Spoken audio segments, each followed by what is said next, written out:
My microphone is not close enough, so I'm going to adjust it. Okay. The Chair of the Committee on Public Works and Operations.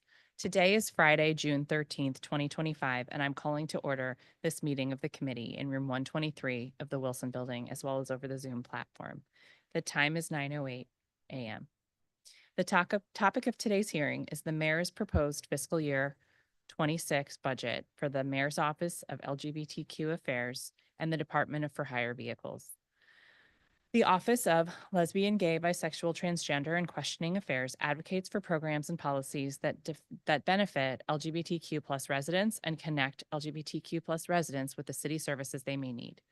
The office provides grants to community-based organizations who serve at-risk LGBTQ+ populations, such as youth experiencing homelessness. The office empowers community leaders and removes barriers for LGBTQ+ business owners.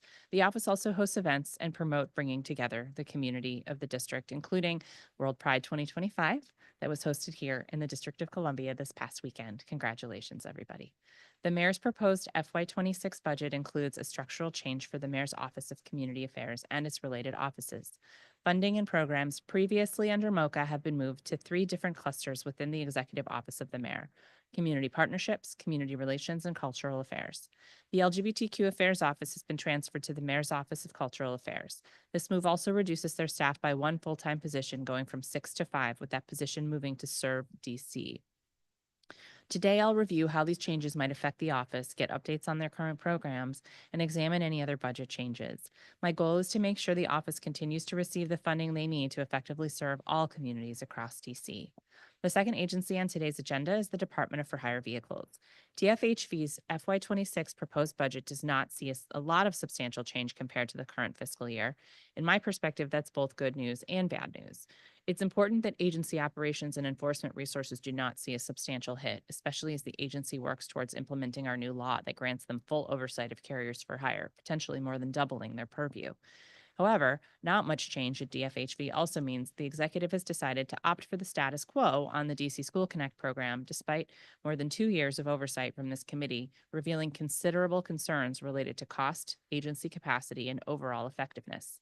A subtitle passed in the Budget Support Act last year, tasking the Deputy Mayor for Education with putting together a working group and issuing a report about the future of the School Connect pilot. The subtitle was very clear that if there was a desire to continue the program, they had to choose a destination agency to continue it forward in the education or public safety clusters. Nonetheless, they declined to do so, again opting for the status quo.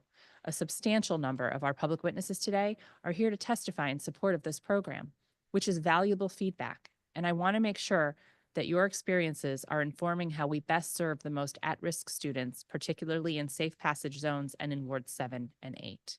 We'll dig into that and more with Director Rogers and his team. With that, I look forward to hearing from our public and government witnesses today to learn more about these proposed budgets. Some reminders on logistics for those just joining us. In addition to being in person and on Zoom, this hearing is being live broadcast at brianneknadeau.com/live. All witnesses testifying on behalf of organizations will be given 5 minutes for testimony. For organizations with multiple witnesses testifying, only one will receive 5 minutes. All other witnesses will be given 3 minutes for their testimony. In order to ensure we hear from all members of the public, I ask that witnesses stick to their allotted time. When it's your turn to join a panel, I'll call your name. If you're here in person, please come take a seat at the witness table. If you are on Zoom, a member of my staff will change your status to panelist, at which point you'll be able to activate your video and your microphone. For any technical difficulties, you can send a message to any panelist labeled as committee staff and they will follow up with you. We will now turn to our first government witness, Japer Bowles, Director of the Mayor's Office of LGBTQ Affairs.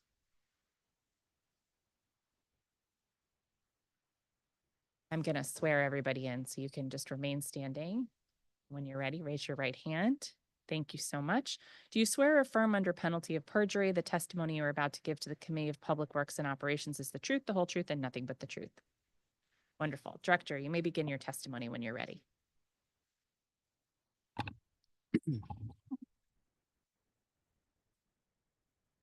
Good morning.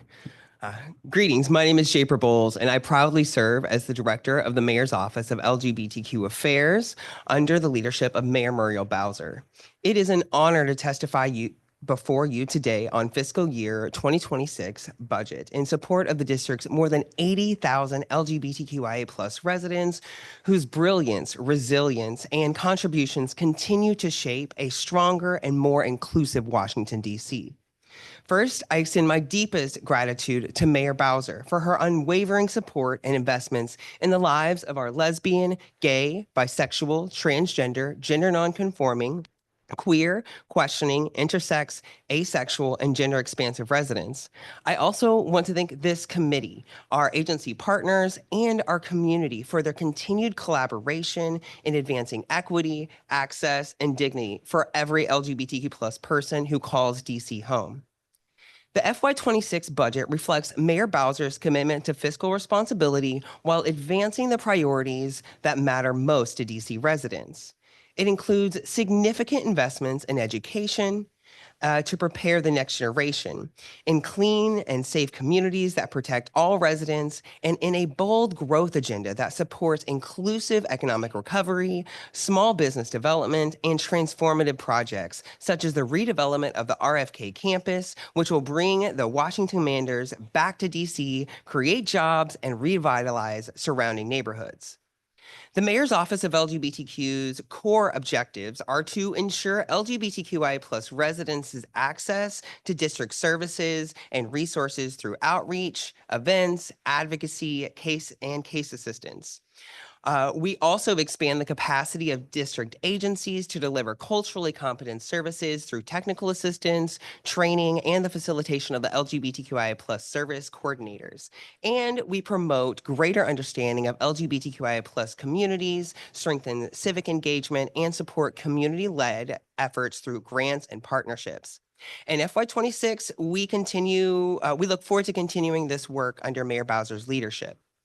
Since October, the beginning of FY25's fiscal year, our office has supported over 120 residents in navigating government programs and led or supported 40 plus events showcasing the vibrancy and culture and history of our LGBTQ plus community.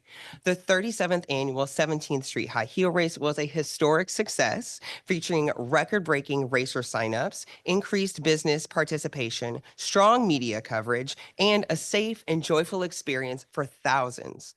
In support of World Pride 2025, which was hosted from May 17th through June 8th, we provided grant funding, community engagement, and interagency coordination to support the over 380 affiliated events across all 8 wards and region. We ensured that DC's diversity was seen, was heard, and was celebrated.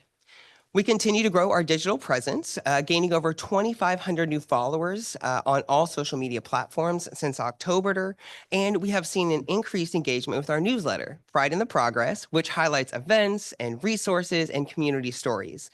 The newsletter currently maintains a 27% open rate and has 11,500 subscribers. Looking ahead, we are proud to continue to support residents with housing navigation and employment and skill building resources, health connections, grants, and so many other essential services.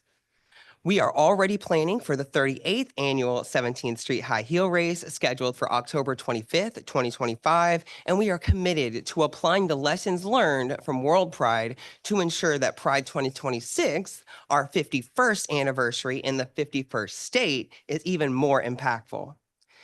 Stable housing remains a foundation of empowerment and wellness for our LGBTQ plus residents. In FY25, we will continue to facilitate the allocation of 110 housing choice vouchers to provide safe, affirming housing across the district.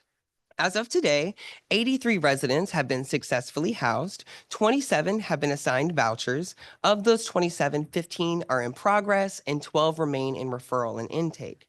This program has been life-changing, especially for our trans and gender nonconforming residents who face economic hardship and housing discrimination. I briefly want to share a quick story from one of our providers and a recipient of the housing voucher program. It is remarkable how life can change in an instant. One day enjoying life, the next day preparing for a funeral.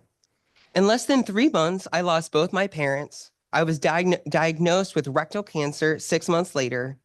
After my parents passed, I had nowhere to live. I started couch surfing amongst my friends and family's homes, and I stopped taking my HIV meds, afraid of what they would say. My health seemed to unravel pretty quickly, and I started missing chemotherapy appointments. My numbers were too low for me to get the surgery suggested by my oncologist, and I began to lose my faith. Then one day, my ID asked if I had ever heard of Joseph's House. I went for a site visit and I was offered admission. Within 6 months, my viral load and CD4 were where they needed for me to be to get the procedure. Joseph's House accompanied me to my appointments. They helped me apply for my Social Security and they obtained other necessary documents for housing. Thanks to Joseph's House, my cancer is in remission and I'm virally suppressed. They also connected me through the mayor's office of LGBTQ affairs, and I'm permanently housed and working full-time. In FY26, we will continue to work with the Interagency Council on Homelessness, our LGBTQ plus housing providers like Joseph's House, and the government partners to ensure that every voucher is allocated effectively. Our LGBTQI plus workforce outreach program continues to connect residents to affirming employers, co-host resume workshops, offer job referral support, and assist unemployment claims. So far in FY25, we've conducted 13 LGBTQ cultural humility trainings that were live and issued 36 certificates for continuing education credits. Additionally, we've trained a total of 729 DC government employees and community members, equipping them with the necessary tools to challenge biases, engage with diverse perspectives, and foster inclusive environments. These trainings emphasize lived experiences and accessibility and a commitment to continuous learning. And this year, we're continuing to prepare for our annual LGBTQ plus jobs fair with the Department of Employment Services. And in FY26, we aim to deliver over 30 live trainings, more than 500 certificates, and we're looking to strengthen our network of inclusive and empowering employers. We also remain steadfast in supporting our LGBTQIA plus veterans and military families, particularly as the national rollbacks threaten the rights and recognition of our LGBTQIA plus service members. In FY25, we supported 7 veteran-centered events, including the inaugural LGBTQIA plus Service Pride Weekend held during World Pride, which provided much-needed healing spaces and storytelling and vital services. This work has seeded a first-of-its-kind coalition of veteran-serving organizations, legal advocates, and government agencies. And in FY26, this coalition will evolve into a year-round LGBTQ plus veteran service network that will continue to deliver for our service members. Our LGBTQIA plus community development grant program experienced record participation in FY25 with 53 applicants and over $1.1 million awarded to 22 community-based organizations. These grantees supported initiatives such as the transitional housing for our LGBTQ youth, arts and music programs, and the support of the new LGBTQIA plus community center. The LGBTQIA plus violence prevention and response team grantees, which offer trauma-informed legal counseling and support for survivors of hate-based violence since October, have engaged more than 800 community members. Meanwhile, our cultural humility training grant continues to transform how professionals engage with our community, and it's now available via video and eligible for continuing education credits. In FY26, in partnership with Serve DC, we will continue to support our community-based organizations with grant funding to do this vital work with and for our LGBTQ plus community. This Pride, DC made history by hosting World Pride 2025, a global celebration of LGBTQIA plus pride, resilience, and human rights. Through strategic planning and community collaboration, we activated more than 380 events citywide. Signature events like Black Pride, the World Pride Parade, the Human Rights Conference, the 2-day festival, the 2-day block party on 17th Street, and Pride at the Pier all showcase that DC as a world-class LGBTQIA plus destination. This effort brought together more than 65 government agencies, 20 plus working groups, 600 plus trained volunteers, and over 200 businesses and nonprofits through the Paint the World initiative. Our office helped lead efforts to center equity and access. We hosted multiple World Pride community workshops and aligned nonprofits and businesses and agencies to deliver high quality, community driven programs. Although World Pride 2025 has concluded, its legacy lives on, and our office will continue to do the work with community members to grow pride in the nation's capital. Now, as you referenced, a key component of the mayor's inclusive government strategy is a proposed restructuring of the community affairs offices within the executive office of the mayor. As the chief of staff, Lindsay Parker, testified, this restructuring builds on the commitment to ensure that every resident in every community has a direct line to the mayor's team. Under this plan, the mayor will join the new Cultural Affairs Cluster along with the mayor's offices of African Affairs, African American Affairs, Asian and Pacific Islander Affairs, Latino Affairs, and Caribbean Community Affairs. This alignment strengthens coordination, increases efficiency, and amplifies outreach while preserving each office's core mission. Importantly, the Mayor's Office of LGBTQ Affairs programs remain unchanged. We will continue to deliver high-impact services in access, cultural humility training, and civic engagement for our LGBTQI+ residents and allies all across the district. So, in closing, the programs and priorities outlined in the FY26 budget reflect a shared vision for a more inclusive, equitable, and forward-looking DC. I want to shout out the team that helped make this happen. I have our Director of Operations, George Garcia, our Housing Specialist, Dr. Gina Rupert, our Grants Specialist, Riley Reed, and we do have some other folks that are not in the room, Gabby Vincent, our Public Information Officer, Ray Dyson, our Workforce Specialist, Pitt Batinger, our Veteran Specialist and Outreach Coordinator, and we are so proud to just continue to build on this team. This team is deeply rooted and in community, and our office has accomplished so much alongside our residents, these agencies and community leaders. And honestly, I'm more hopeful than ever about what lies ahead. So thank you, Council Member, for your continued support, and I welcome any questions you have. Thank you very much for your testimony. Congratulations to you and the whole team for the success of World Pride. Thank you for all your hard work, and it was tremendous. I was thrilled to be able to participate even a little bit. I'm going to start off with some questions from the Council's Office of Race Equity. In your proposed FY26 budget, which reductions may burden certain communities more than others? I'm going to pass that to Director of Operations, George. Good morning, everyone. Again, my name is George Garcia. I'm the Director of Operations for the Mayor's Office of LGBT Affairs. And in FY26, the Mayor's Office of LGBT Affairs faces reductions due to the consolidation or the conclusion of one-time grant awards in FY25. This includes $250,000 for our Violence Prevention and Response grant, which is also known as VPART, $100,000 in the Ward 6 LGBTQIA+ Business Support Grant, and $250,000 in the Black LGBTQIA+ History Preservation Grant. We also absorbed a 5% mark reduction, which is roughly about $28,000 through internal efficiencies. And these reductions will not likely impact the Black and Brown LGBTQIA+ residents, as the Black History Preservation Grant will conclude with the report according to the Black LGBTQIA+ History Preservation Establishment Act of 2024. The Mayor's Office of LGBT Affairs will mitigate impacts to the LGBTQIA+ survivors of violence in small LGBTQ owned businesses due to the one-time funding ending by strengthening agency partnerships like the Public Safety Cluster and the Department of Small and Local Business Development to continue their services and support. Thank you very much for that information. Was the $250,000 for the Black History Program one-time money? Yes, it is. Okay. And the V part money, one time or recurring?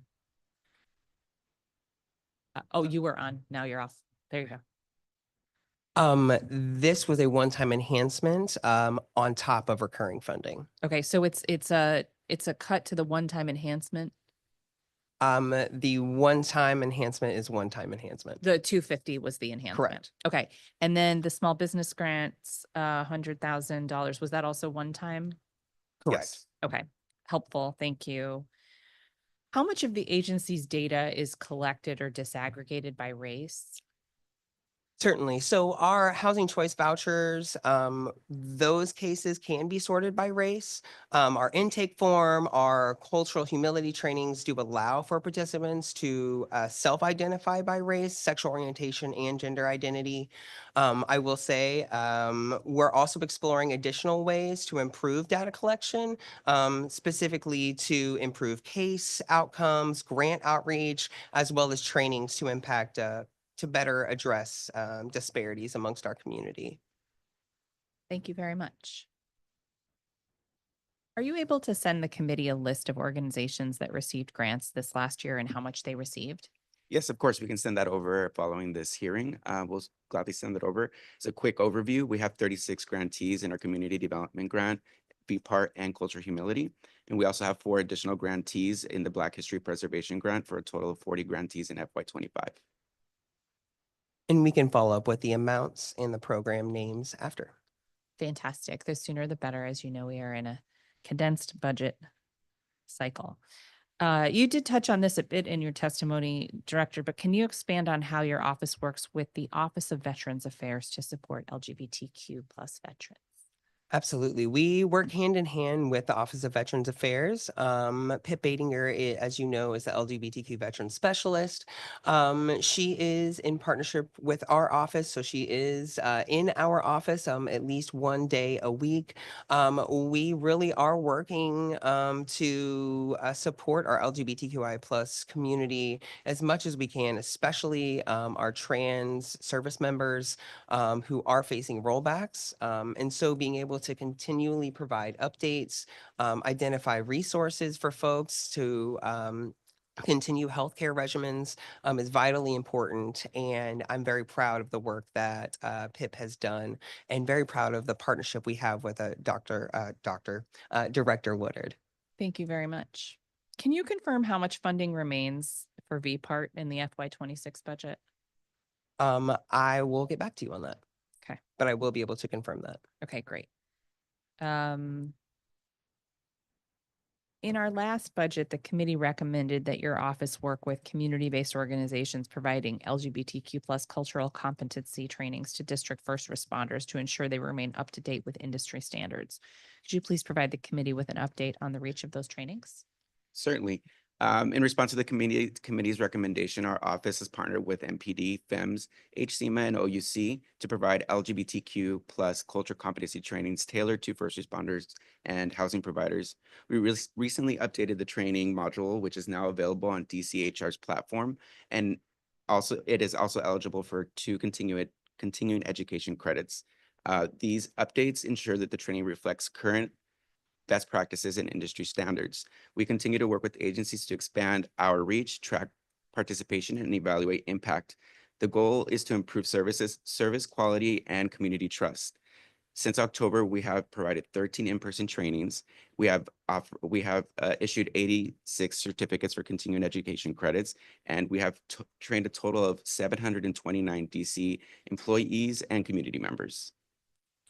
I will also say that leading up to World Pride 2025, it was one of our goals to ensure that members who were engaging our community had the supports, and we're very proud to continue to have the partnerships with all the chiefs to make that happen. I'm also really proud to say that FEMS, Fire Emergency Medical Services, they were able to dive even deeper and work with a specialist to get over 700 folks trained. So very proud of the public safety cluster coming around and ensuring that they can support our community. Wonderful. Thank you very much for that update. Could you please provide a robust breakdown of the status of all of the assigned vouchers? How many are housed, how many are matched, et cetera? Absolutely.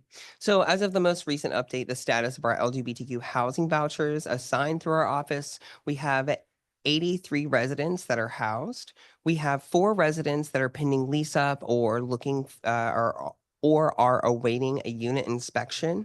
We have 9 residents who have been issued or are eligible and are actively searching for housing.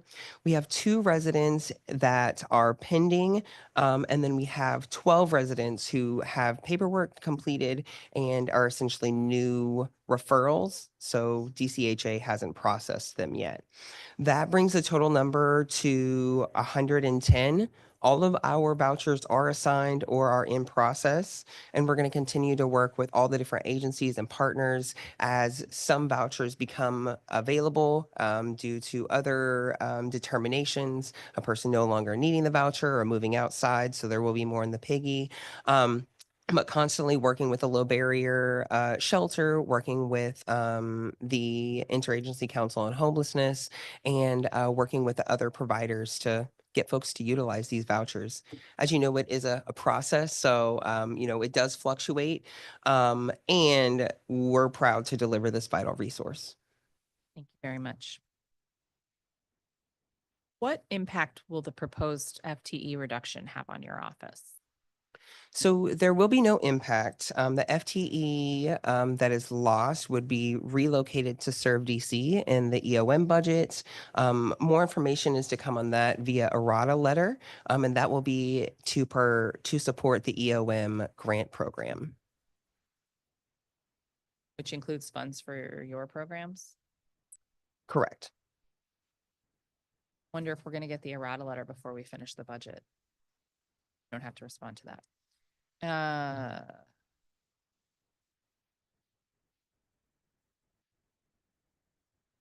there any other cuts or reductions in your proposed FY26 budget that we have not already discussed? I would just refer to the first question related to the one-time and the efficiencies cuts related to the mark, the 5% cut.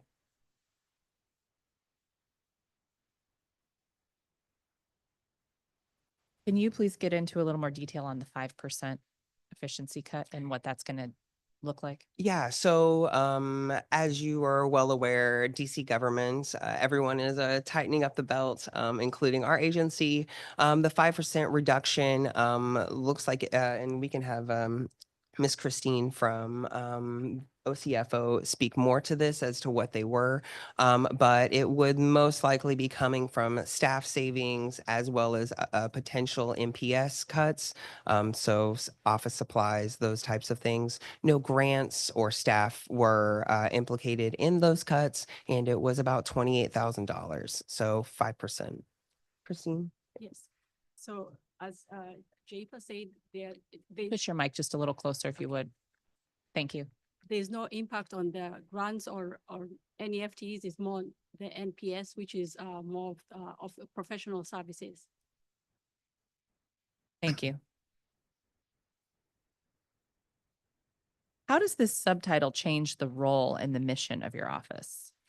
The office's role and mission will remain unchanged. According to testimony by the Mayor's Office of Chief of Staff, the Community Affairs subtitle change is administrative, it's organizational, and it won't impact LGBTQ plus programs, staff, engagements, or other services to LGBTQ plus residents and neighbors.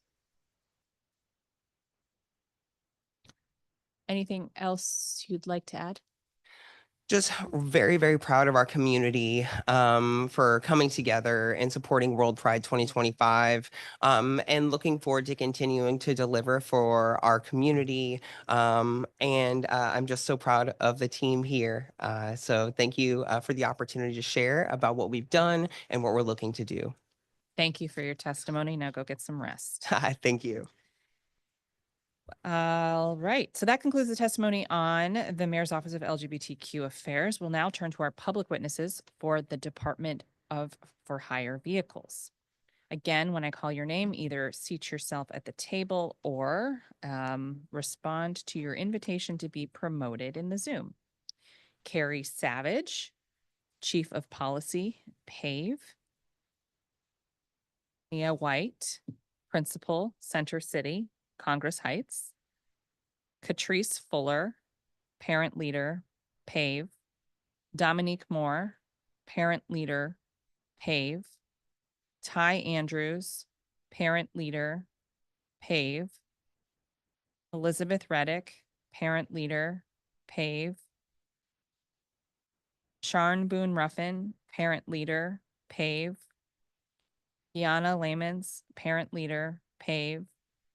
Tara Brown, parent leader, PAVE. Anna Rodriguez, parent leader, PAVE. Lashima Burnett, parent leader, PAVE. Lila Peterson, executive director, PAVE. Elizabeth Torres, CEO, Washington Global PCS.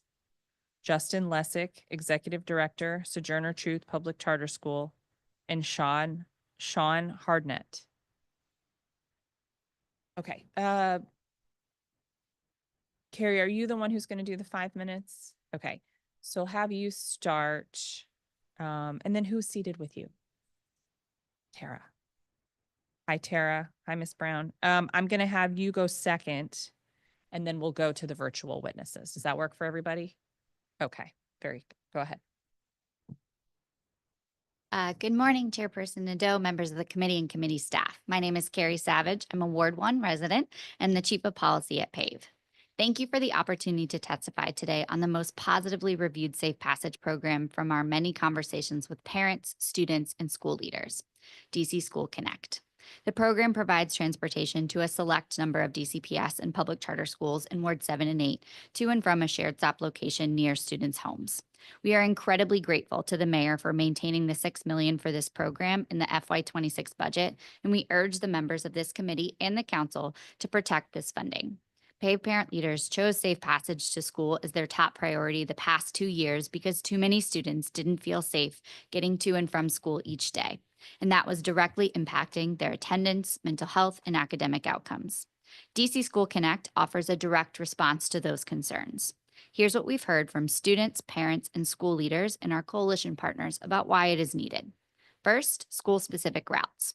DC School Connect provides dedicated school-specific routes that prevent conflicts between students from different school communities.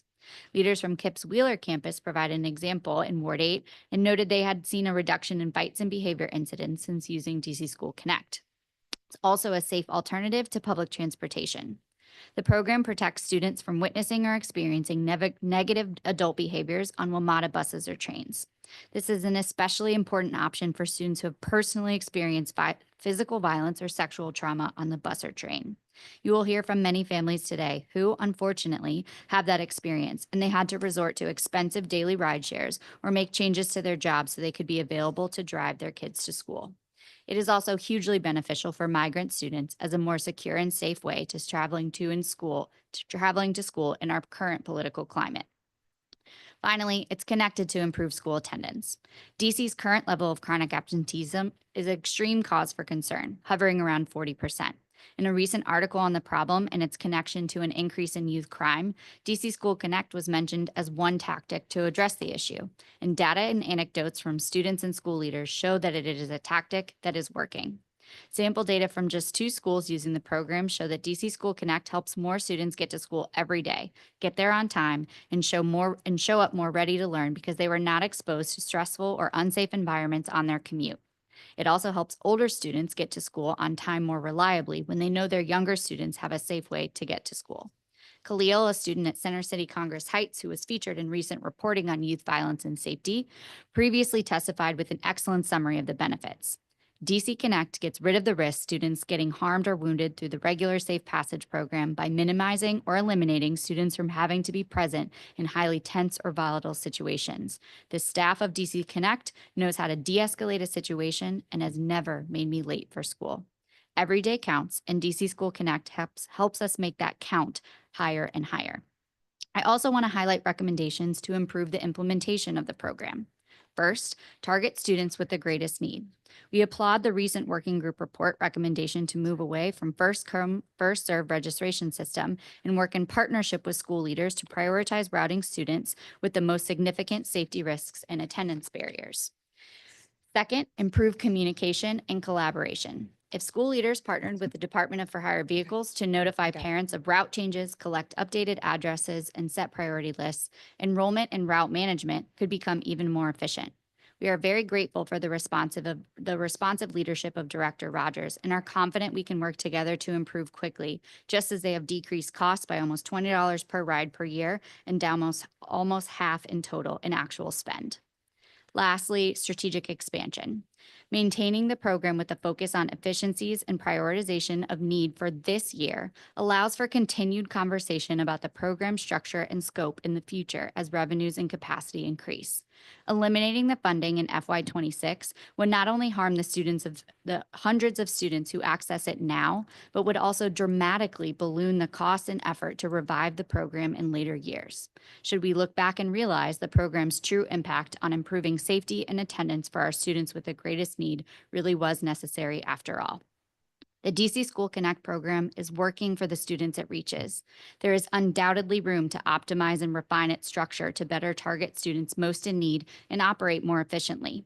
At a time when students, parents, and school leaders report such high satisfaction, citing improved attendance, reduced behavioral incidents, and the greater peace of mind, especially from those east of the river who consistently have less access to resources, we need to listen. Let's maintain the funding, roll up our sleeves together to improve implementation, and improve through our budget that our kids who live east of the river, that their safety and success in school are worth it. Thank you, and I welcome any questions. Thank you so much. Ms. Brown? Oh, yeah, hit the button until it turns red. There you go. Thank you. Good morning. My name is Tara Brown, and I'm a Ward 8 parent leader with PAVE. I am here to strongly urge you to keep funds in the budget for DC Connect. I am here on behalf of every parent who prays over their child when they leave for school. I'm here to speak for them because I don't want them to go through the pain and suffering that my family went through. My daughter was sexually assaulted on a WMATA bus coming home from summer school.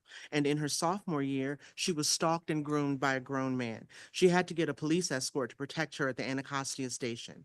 None of these things would have happened to her if she had access to DC Connect.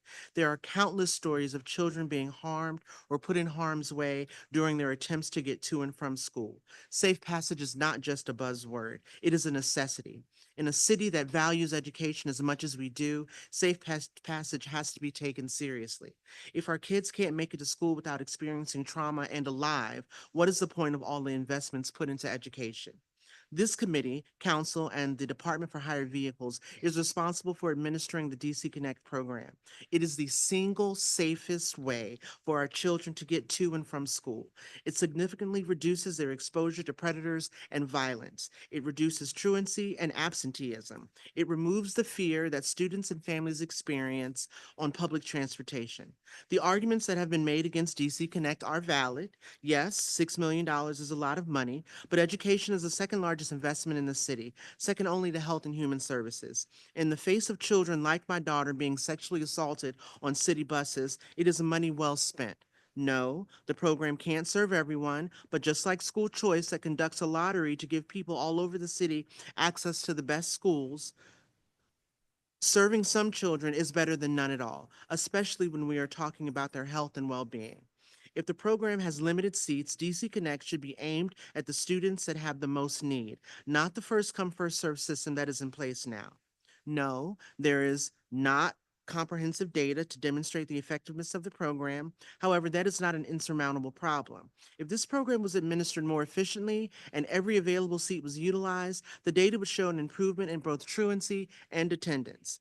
The little bit of data we currently have already shows a slight improvement, and since absence is directly connected to lower test scores, a solution that makes a slight improvement is worth the investment.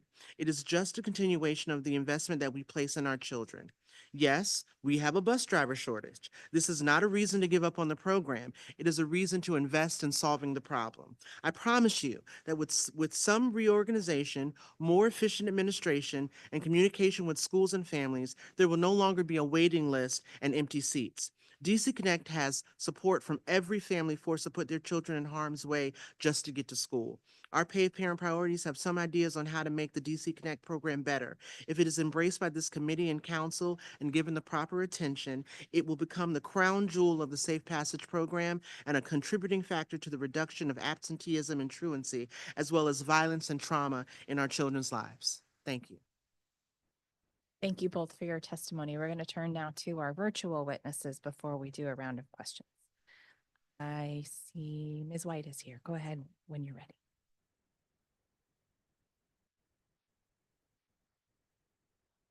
Good morning, Chairperson Nadeau, members of the committee and committee staff.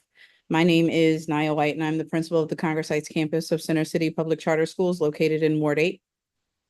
Thank you for allowing me to raise the appreciation for keeping DC Connect's funding in the mayor's original budget plan, but also allowing me to double down on why funding should and cannot be eliminated. My students have been spat on by other students as they just stood and waited for their buses. My students have been front and center for high school students seeking retaliation towards each other with guns, knives, and being jumped. My students have had their clothing and their persons trashed and trampled by not being able to move through brawls in the street. My students have been pepper sprayed, maced, just because they were standing too close to an altercation that broke out. I have had bruises all over, retired, torn clothing, replaced broken cell phones, and etc., all because of what happens during dismissal in the Congress Heights area. Mind you, this is during dismissal times, arrival times, and not including the neighborhood issues and violence that makes parents nervous about sending their scholars out the front door to school anyway. Yes, the area has safe passage ambassadors, but these events still unfold. The only thing that has saved my students has been DC Connect. DC Connect has provided students of Wards 7 and 8 a massive safety and security blanket in getting to school safely and allowing us to send students back home in the same condition, if not better. Taking away this critical safe passage support would be inflicting and forcing students in Wards 7 and 8 to fall farther behind emotionally and academically. I know that there are members of this council who fail to see and understand the necessity of this program because it does not serve their specific wards constituents. And to that, I raise that students in Northwest have for years benefited from a Metro bus dedicated to them to provide safe passage for them to get to school and home directly with no interruption in service. And students in Wards 7 and 8 deserve the same consistency in service to get them to and from school unscathed.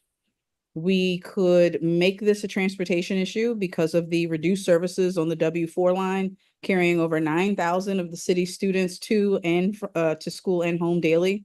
We could make this about student attendance and trying to assist with truancy and chronic absenteeism, or we can make this about what it is at its heart.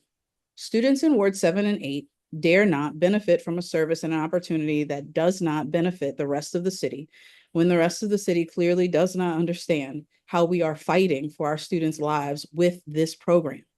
Nothing more and nothing less. Please maintain funding for this program at the least and consider its expansion in years to come. Thank you, and I am open for any questions or comments. Thank you very much, Principal White. Ms. Fuller?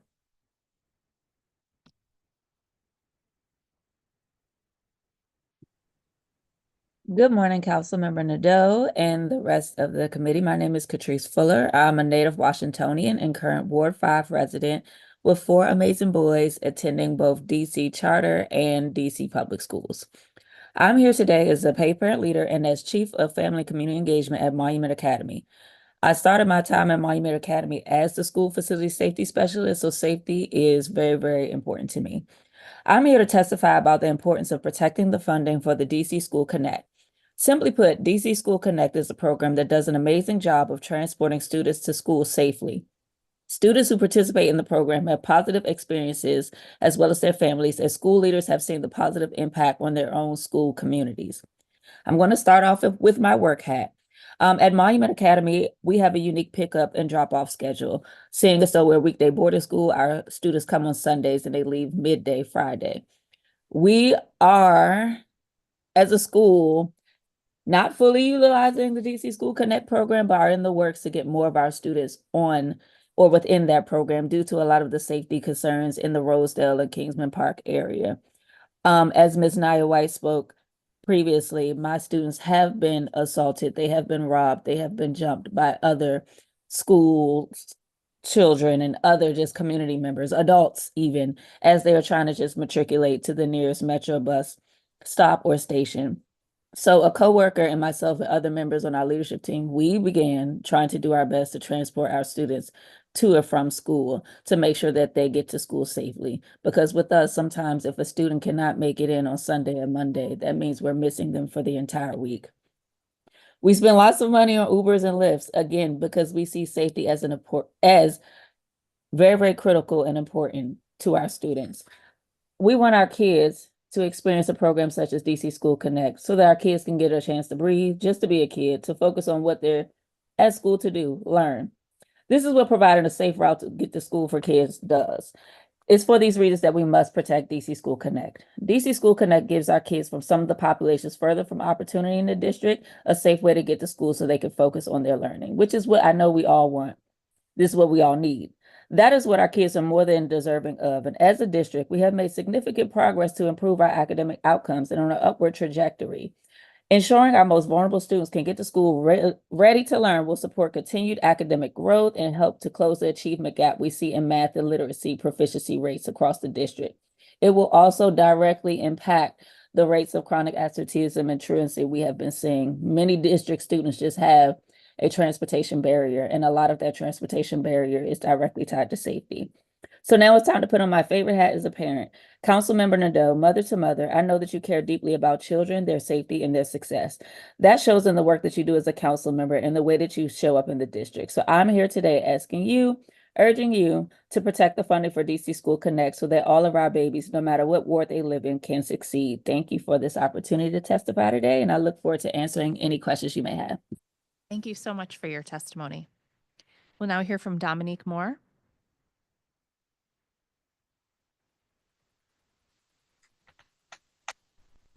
Good morning, council member. My name is Dominique Moore. I'm a PAVE Ward 4 citywide parent leader and a proud parent of a neurodivergent scholar who attends a DC public charter school, an Aussie Family Advisory Board member, and a PTO leader at my son's school. I'm here today to speak about the critical importance of protecting the funding for DC School Connect in FY26.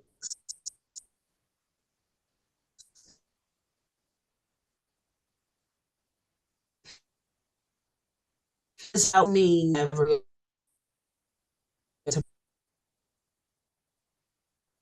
Ms. Moore, at work. Yes. you're freezing up, so we're not getting your testimony. Am I still here? You are, but I wonder if maybe if you turn off your camera, that'll give you a little more bandwidth so we can hear your words because you're freezing up a bit. Can you go to the next person and come back to me after that? I'd be happy to. Thank you. That would be Ty Andrews. Good morning. My name is Taisha Andrews. I'm a proud native Washingtonian, a Ward 8 resident, and the mother of two sons, one currently attending Plummer Elementary. One currently attending Plummer Elementary and transitioning to Thompson Elementary next school year, and the other student at McKinley Technology High School. I serve in several roles to advocate for students and families across the city, across the district. I'm a parent representative on the LSAT at Plummer, first vice president to the PTO of McKinley Tech, a citywide board, and Ward 8 board member for Parents Amplified Voices in Education, as well as a newly inducted member of the Community Activation Cohort with Elected DC. I'd like to share some important data with this council and the Department for Hire Vehicles about the real transportation challenges our families face. 2024 surveys show that many children in wards 5, 7, and 8 travel more than 2 miles to get to school, with some commuting over 3 miles. With half of all DC students living in wards 7 and 8, they are amongst the students who travel the furthest every day, second only to Ward 5. During these long commutes, our youth are increasingly exposed to unsafe conditions, being targeted, witnessing violence, and experiencing frustration. Firsthand, my son was also a victim of domestic violence at a metro station coming home from school when he was in middle school as well. And I have also experienced children being sexually assaulted by grown men on the metro as well, which is not safe for our children to go back and forth to school. The further our children travel, the more vulnerable they become. We must do more to ensure that every child in DC can get to school safely. DC School Connect has provided the safety that students in Ward 7 and 8 need and deserve. Our community has historically been underserved and underrepresented, but this program has provided a safety net for families of children attending schools in Ward 7 and 8. There are good schools in Ward 7 and 8, but our families do not feel safe sending their children via public transportation and or walking. I am respectfully requesting an expansion of DC School Connect routes, especially during arrival and dismissal times, with a focus on students with the greatest need, particularly those commuting from Ward 8 to schools in other wards. I'm also asking for an increase in outreach and communication to parents and guardians about the DC School Connect program on how to enroll, so that way the program could be more utilized for those who are unaware. The DC School Connect program is a part of Safe Passage and it works. During the school year, I've seen an increase of DC School Connect buses in my area. The children appear to be joyful and of course they are safe. There's also been a reduction with truancy among students that use the DC School Connect program. I believe this program should be protected and expanded, not eliminated. Thank you for your time and commitment to our city's children. And I look forward to continuing to work to build a safer, more equitable future for our DC families. Thank you so much. Ms. Moore, do you want to try again? Yes, I went to a hot spot, so give me a chance, okay? I'm with you. All right, so good morning. My name is Dominique Moore. I'm a PAVE Ward 4 citywide parent leader, a proud parent of a neurospicy scholar who attends a DC public charter school, an Aussie family advisory board member, and a PTO leader at my son's school. I'm here today to speak about the critical importance of protecting the funding for DC School Connect in FY26. It's no doubt we are in a tough budget year. And what this means is now more than ever, it is critical to ensure that our investments, money and resources are in programs that work. That is DC School Connect. DC School Connect consistently provides students who have been historically furthest from opportunity a safe and reliable way to get to school. At a time when safety and chronic absenteeism are plaguing our city, cutting viable programs such as DC School Connect is not the answer. We know one of the biggest reasons that students do not attend school is related to transportation. And research has shown that uneducated individuals are more likely to be repeat offenders in our criminal justice system. We must support our students and their ability to get to school and learn. We must support their overall growth.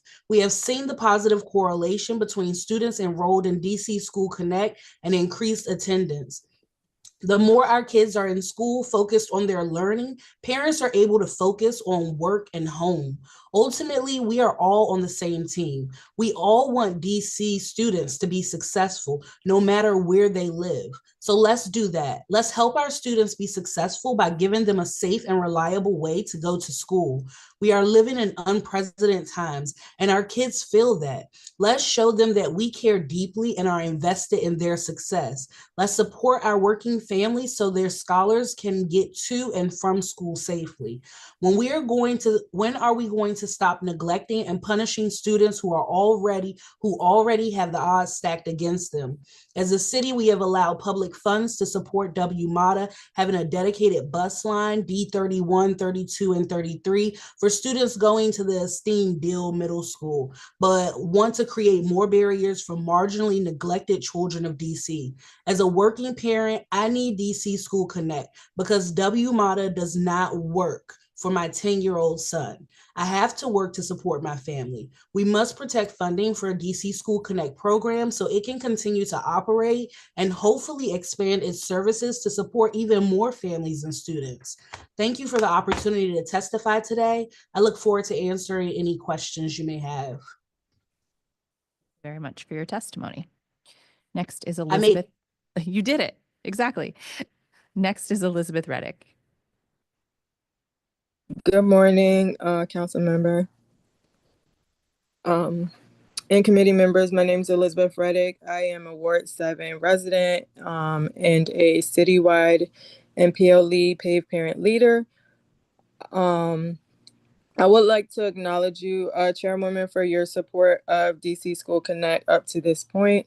While I know it's important that we remain committed to the challenging climate, I want us to think about the messaging that we're sending our youth.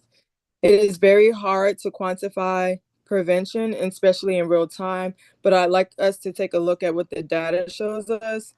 According to Everytown, each homicide cost the district upwards of $1 million. This cost includes police response, medical transport, the investigation process, the list goes on and on. It also shows that survival of a shooting is much less expensive than a homicide, but it's still quite expensive. I read a case study, which is called the Youth Data Initiative Part 2, published by the National Institute for Criminal Justice Reform, which was published in 2022. It discusses 5 youth in DC that died by gun violence in 2020. The similarities between the youth were far too similar to the testimony I am sure that you hear day in and day out. A direct quote from the article says that the quantitative study of childhood risk factors found that 97.78% of individuals who met the study criteria were Black, and all were male. 71.11% had lived in Ward 7 or 8 prior to their convictions, and the DC wards with the highest rates of poverty and violence. DC School Connect started out as an initiative to deter gun violence. It has seen significant changes since it began, initially focusing on high school students who were connected to gun violence and now providing transportation for middle and high school students more generally.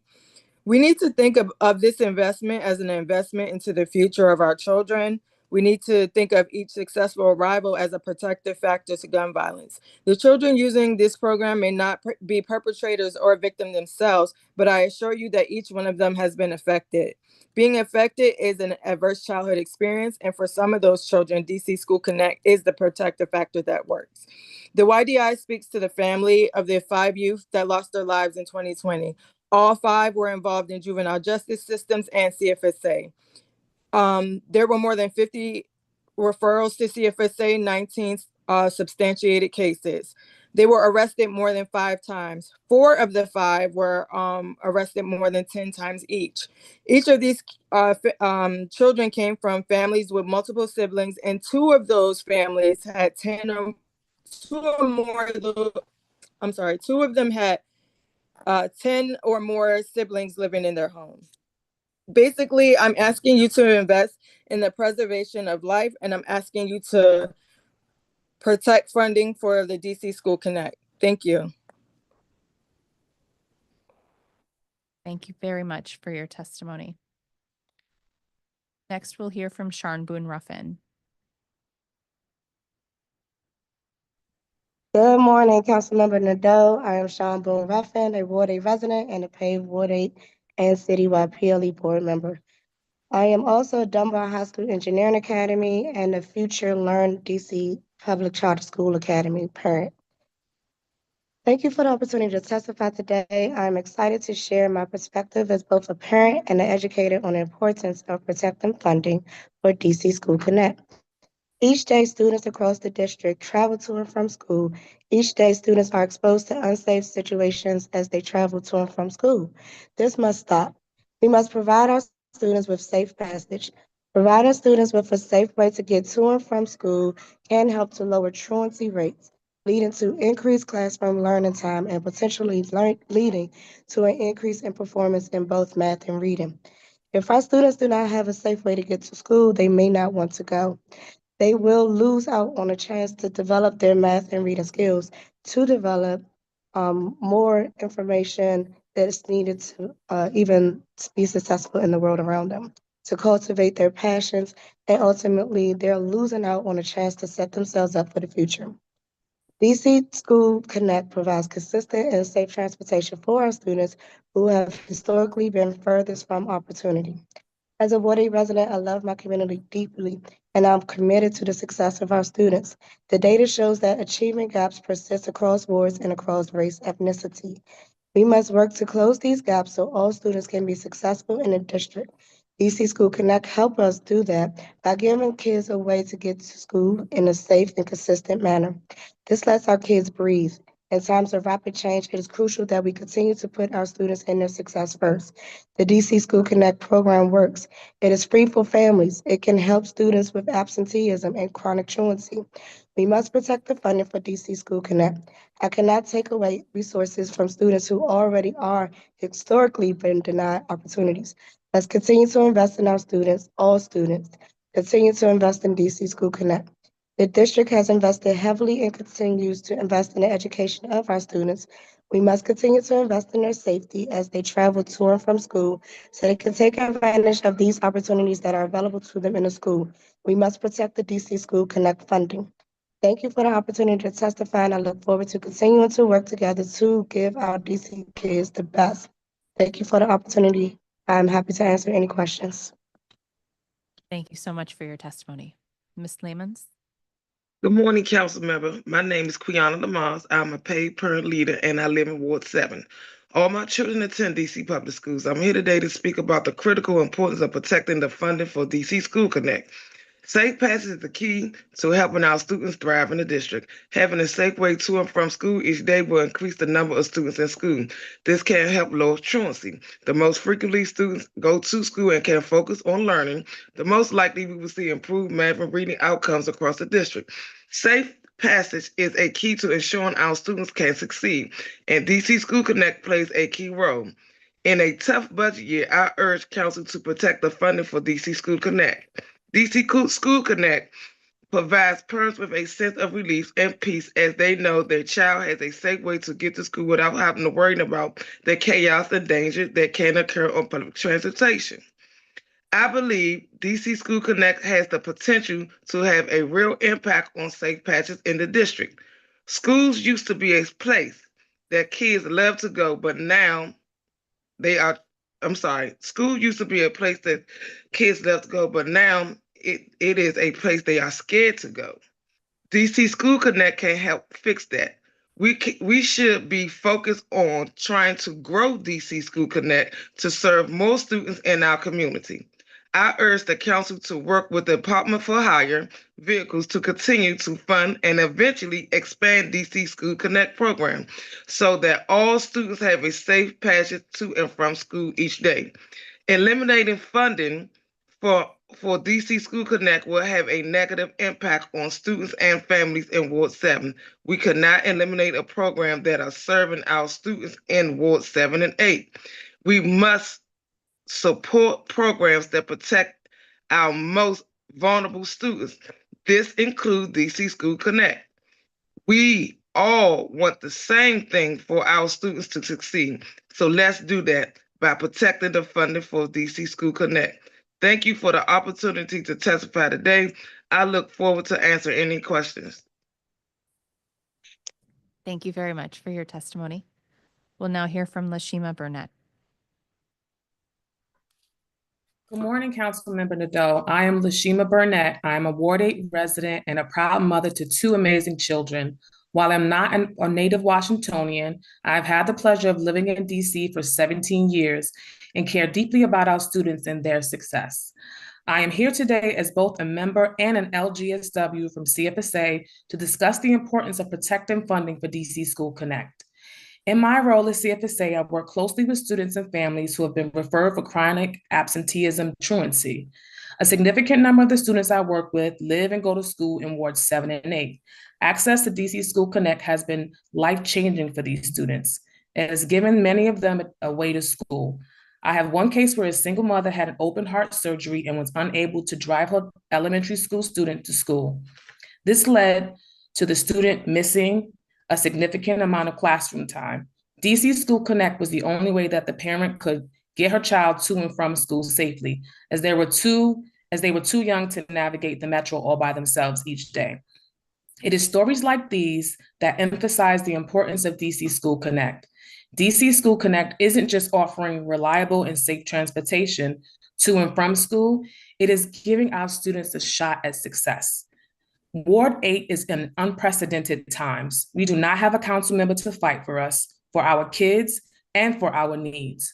During these times, we must not forget Ward 8. We must not stop pushing for the success of Ward 8 students. We cannot stop investing in programs that are supporting students who have been historically furthest from opportunity. We must continue to show up for our Ward 8 families, regardless of politics. Every time I see a DC School Connect bus in my neighborhood, which is often, my heart is warmed. I cannot help but smile because I know that those kids are getting a chance to explore their passions that day without worrying about safety on public transportation.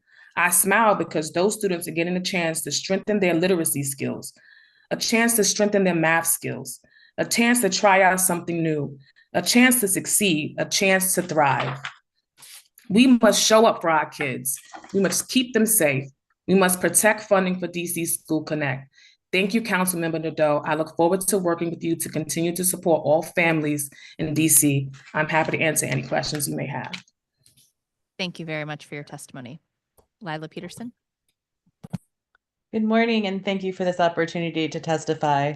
I'm Lila Peterson, Executive Director of School Talk, a DC-based nonprofit that supports youth with disabilities and their peers. And we do this through both direct programming as well as training and technical assistance for school communities in creating restorative and inclusive school environments, as well as working at the system level, like in this instance, with partnerships with schools, city agencies, and community partners to ensure that the education ecosystem is working well for all members of the community.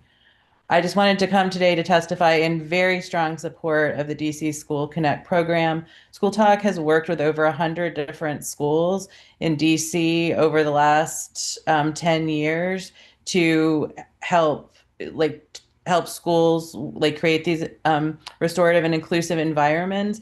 And, especially for the last few years, transportation, both because of logistical challenges for families and students, as have been mentioned by so many people testifying today, but also with the safety issues, is one of the key challenges that we're facing right now. And tackling chronic absenteeism, there's no way to do that without addressing transportation issues. It's a ongoing transportation access is a determining factor in student attendance, engagement, and safety. And this is particularly true for students with disabilities, students who are navigating trauma, and students who live in neighborhoods with significant safety risks. DC School Connect addresses these realities head on by providing consistent school-specific transportation that eliminates the need for students to navigate public transit systems where they might encounter unsafe or stressful environments. I just want to plus one what everyone else has said. In our work, we're hearing both what the school leaders, school staff, and families have been saying in this testimony. Is stuff that we're hearing every day. And, as as our district is committed to school choice, we can't ignore the transportation needs that go along with it. And so I just encourage a continuation of this program, and am happy to have my organization, help partner to come up with solutions for what we can do to make it work best, especially in this budget climate. Thank you again for this opportunity to testify. Thank you very much for your testimony. Elizabeth Torres. Good morning, Chairperson Nadeau and other members of the council. Thank you for allowing me to share testimony in support of the DC School Connect student transportation program under the Department of for Hire Vehicles. I am Dr. Elizabeth Torres, and I am the CEO and co-founder of Washington Global Public Charter School, and I'm also a Ward 2 resident. Washington Global is a standalone middle school located in Ward 6. We provide students with a rigorous academic program, research-based academic intervention, and the opportunity for students to engage with their community and the world around them through service learning and our global studies programs. Our school has also seen a lot of recent success. We have been named U.S. Department of Education National Blue Ribbon School. The Washington Global community appreciates the leadership of the Department for Hire Vehicles in launching and sustaining the DC School Connect program, which is an integral part of Safe Passage initiative in the district. This transportation solution reflects the city's strong commitment to student safety and supporting students' attendance and academic achievement. We are also grateful for the program's data-driven approach, which shows significant improvements in student attendance and reduced tardiness in schools where the program is in place. DC School Connect is currently serving select schools with safe passage zones in Wards 7 and 8, demonstrating its effectiveness as a focused support in high-need communities. We strongly advocate for continued funding of the $6 million to support the existing program and also recommend exploring opportunities for thoughtful expansion to reach more schools facing similar transportation safety issues. Approximately 80% of Washington Global students reside in Ward 7 and 8, and supporting their safe travel to school through a program such as this is critical. We would very much welcome this program, an opportunity for our school community. That would be wonderful if we were able to expand this program to students traveling from Ward 7 and 8 to other wards. And we would like to thank the council for the ongoing investments in supporting DC students, for promoting student safety and success. Thank you for your time today and for allowing our voices to be heard. Thank you very much for your testimony. Noticed that Justin Lessick has joined the Zoom. I'm going to go to Sean Hardnett next, but Justin, if you'd like to be made a panelist, just accept the invitation that we are sending to you to be promoted. Go ahead, Mr. Hardnett. Just want to say thank you to the council for creating an opportunity for us to speak about this program. My name is Sean Hardnett. I am the CEO and founder at Statesman College Preparatory Academy for Boys, the only single gender academy for middle school boys in DC, and super glad that we were able to use the services provided by DC Connect. There's not much that I can add to what my contemporaries before me have said about this, but I will say specifically that I really enjoyed the opportunity to be in several national cohorts where I am with leaders across the nation doing this work in cities across the United States. And I wanted to let you know that there is no other place that I would rather be doing this work than in Washington, DC, where there is such an ecosystem of support for choice for our families. We do have an ecosystem of choice. 50% of our students are in charters, 50% are in public schools, but all families have the opportunity to choose the school that they want to go to. That is something that we believe in DC. The reality, though, is that you can put your child in any school that you can get your child to. And so that choice actually has a false to it. Because if I can't get my child to a school that I really want to get them to, then that's not a part of the choice that I have. That's not an option for me. DC Connect is one of the small bodies of work that we have done as a city to impact that, to create a higher degree of equity for students who are furthest from opportunity. We are lucky to be a school that is, sought after. This is an option that is not available everywhere, at least not in a public option. Most folks will have to pay to experience this option. And so we are one of few schools east of the river where folks west of the river are actually trying to get in the school. But we were built for 7 and 8. And so we are thrilled in the first year that DC Connect was in operation, I think we had 5 vans, 50 kids were in. In the second year, we routed 51 kids. And 3 days before school started, our families got notification that only 13 of those students would be able to use DC Connect. Our school's enrollment, a school of 350 kids at that time, dropped to 320 in a day. And so this did not just impact those families, it also impacted the school. We had hired for those folks. We had prepped for those folks. And so it was really difficult for us to work around so difficult an experience. We think it's really important that you all continue to think about the impact of this on families that don't have options. We are an option, but it's not an option if you can't get to it. This is a drop in the bucket on fixing that equity issue. We want you all to go the rest of the way. Thank you. You so much for your testimony. And finally, we'll hear from, Justin Lessick. Hi, good morning, everybody, members of council. My name is Justin Lessick. I'm the executive director at Sojourner Truth Public Charter School. Truth is the district's first and only public Montessori middle school and high school. And next year, we're going to serve about 370 students across grades 6 through 12. I apologize for my lateness. It's our field day over here, so I had to step aside. We are appreciative at Truth for the Department for Hire's vehicles leadership in creating and maintaining the DC School Connect program, which I know has been an excellent and effective element of the district's Safe Passage program. Most importantly, DC School Connect is a solution that demonstrates the city's commitment to student safety and to academic success. The program's approach has been data-driven. It's shown measurable improvements in student attendance and reduced tardiness across participating schools. Parents at Truth are excited about the program too and are working to build even more interest, as getting to and from school safely and consistently is a major concern for many of our students' families. Attendance rates at Truth, like at many schools across the district, are lower than I would like them to be.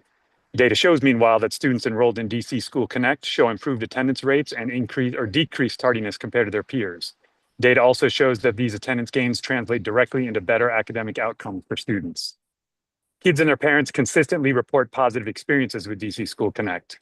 Public transportation is, of course, wonderful, but it can also be challenging during the hours immediately after school is let out, when conflicts sometimes arise between students from different communities or from negative adult behaviors.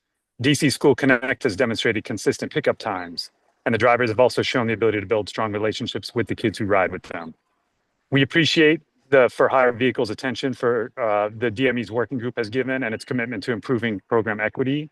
The proposed shift from first come, first serve registration to a needs-based selection process will ensure that students facing the greatest safety risks and transportation barriers receive priority access. This approach, developed in collaboration with school leaders, will maximize the program's impact and serve those who need safe, reliable transportation the most. DC School Connect has demonstrated its value as a targeted intervention for high-need communities. We strongly encourage not just maintaining funding for the existing program, but for exploring opportunities for expansion to serve additional school communities facing similar transportation safety challenges, such as those in Ward 5. Sojourner Truth, for example, would directly benefit from DC School Connect expansion, and a significant number of our parents from not just Ward 7 and 8, but also from Ward 5 are advocating strongly for it. Thank you for the opportunity to speak today, and thank you again to all members for your ongoing support of kids and school staff and for the priority you continue to put on safe passage. Thank you. Thank you, everyone, so much for your testimony. And I want to acknowledge that we're sort of in the middle of a conversation here. This is not the first time that many of you have testified or met with me. And so I really appreciate you continuing to be part of this conversation as the program grows and becomes more targeted to those who need it most. One of the things that I wanted to ask our school leaders, have you been able to recommend certain students to the program as high priority for your community? Anyone can jump in. I would say, thank you for that question. I think it's a really important one. As a high user with regards to DC Connect, we were not able to, we were able to, we of course have families sign up.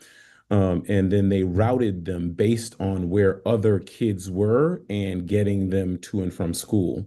Even as seats became open, we would reach out and say, can you route this child? This is a child who we know needs support. And they were only able to do that when a seat opened up in an area that was near where there's all kinds of, I would say, calculus, right, important calculus to how this happens. And so, and I do understand the power. You don't want a system where you're going house to house to house to house to house, because that does significantly increase the amount of time that a child is on a bus, especially if you're the first one to get picked up.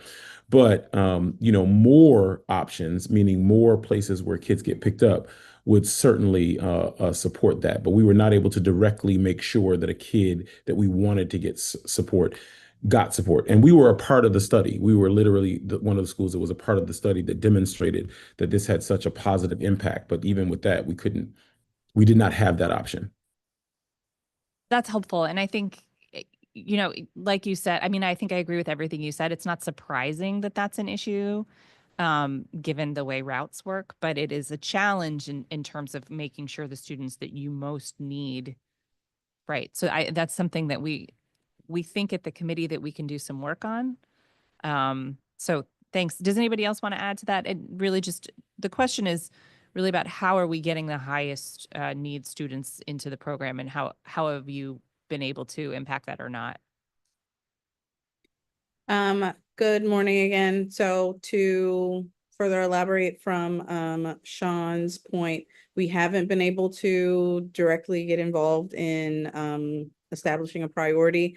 My recommendation would be, though, after folks actually do the initial sign up piece, if those students or that list was just sent to each school so that we could earmark the priority, that's just putting the work on us to just turn it back to the program to be able to confirm the routes. We'd be willing, I'm sure, to jump in and facilitate that very easily. Very helpful. Thank you. Any other school leaders that want to weigh in on that?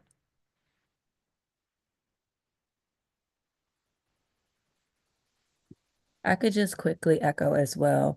I've run into the same issues. I've even run into the issue of I have a populace of students where I know that we can have them meet up at a centralized location, seeing as though DC School Connect does not go door to door.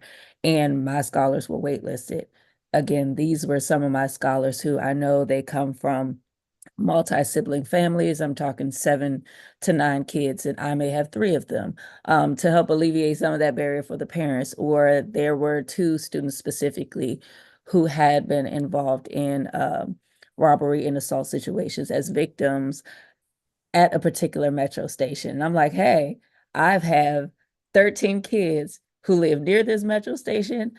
If I could have them a block up from said metro station and the bus met them there, what could we do? But because that was not a previous route, they were like, make sure you sign all of your parents up, have them speak with one another, get back to us just for them to be waitlisted. It's an interesting point. And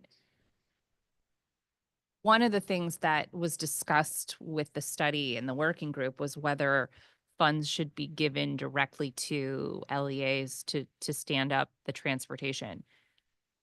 I hesitate to put any more responsibility on our LEAs because you're doing the most already. But some of what I'm hearing kind of begs that option, not, you know, for the fall necessarily, because that's, you know, in 3 months, but having more control over who's in the program and where the vehicle's routed seems really critical here. Ms. Fuller, I was going to ask you another question anyway, and your hand's up, so you can say what you want when you answer my question. But you had mentioned you spend a lot of money on Uber, Lyft for students, and from what I understand, each individual, yeah, okay, HardNet too. So, from what I understand, each individual ride per day is like much higher than an Uber or Lyft would be. And so that's another thing that we're sort of grappling with here from a, you know, good government perspective is how is getting the child safely to school on this vehicle the most logistically logical and financially logical way of doing it, because it's clear we need the safe passage, right? That is no question. Everybody has made that case. And I can't make dramatic changes to this program between now and the fall because but we need to set the course to getting you guys exactly what you need and getting it for more people. And making sure we're doing it fiscally responsibly. So, okay, there was a question there, sorry. So, Ms. Fuller, how much do you spend per year on Uber Lyft? Do you happen to know? Or anyone else that just snapped when I said the Uber and Lyft? Previously, and two things to note with this, last school year, we were over 40K. On Uber and Lyft?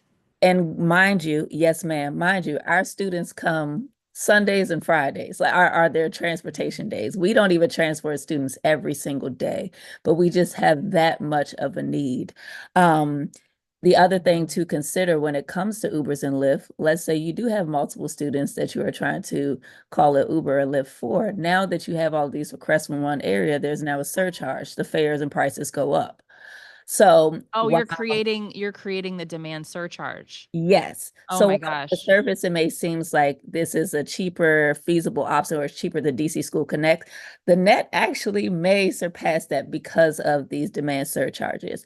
And while you were speaking, and you mentioned potentially allotting some of this funding for LEAs to kind of work with DC School Connect themselves. That's ultimately, we're not working with DC School Connect, but ultimately because of the Uber and Lyft charges and just some of the dangers that come with Ubers and Lyft. Like if I'm being transparent, that's not necessarily the safest option either, right? Right, right. We don't know these drivers, but we Right. do our best. We ended up having to charter our own bus. Like we sought out a service to do the routes that we were trying to accomplish with DC School Connect. And now we have our students and families meeting up at certain locations so that we could just go pick them up. And so ultimately, we're doing it anyway. What's A the lot cost of your bus? That I'm unsure of. Will you email me later? I sure will. Okay. Sure Thank will. you. I see Ms. But Torres. Oh, what we go had to ahead. do. I see Ms. Torres and Ty Andrews, and if you want to go live, I see your comments in the chat too. And then Principal White is we'll roll right through. Oh, thank you so much. I just wanted to weigh in on the expenses. So we have a sedan or a van coming from Northeast to our school, and that's over 25,000 a year to run. And then just for summer school, we have a shuttle we don't know the exact route yet, but it's going to be through Ward 7, 8 up to Washington Global. And that is going to be at least $7,000 just for summer school. So it's a significant expense for schools to run their own transportation lines, and it's complicated because you have to have a drop-off point, a pickup point, and luckily we have a partner school in Northeast that we work with, so students are able to be picked up there. But it is a very large expense for schools and a lot of logistics to run their own transportation. How many students are on the vehicle that you spend $25,000 a year? It's a sedan, so it's about 4 students.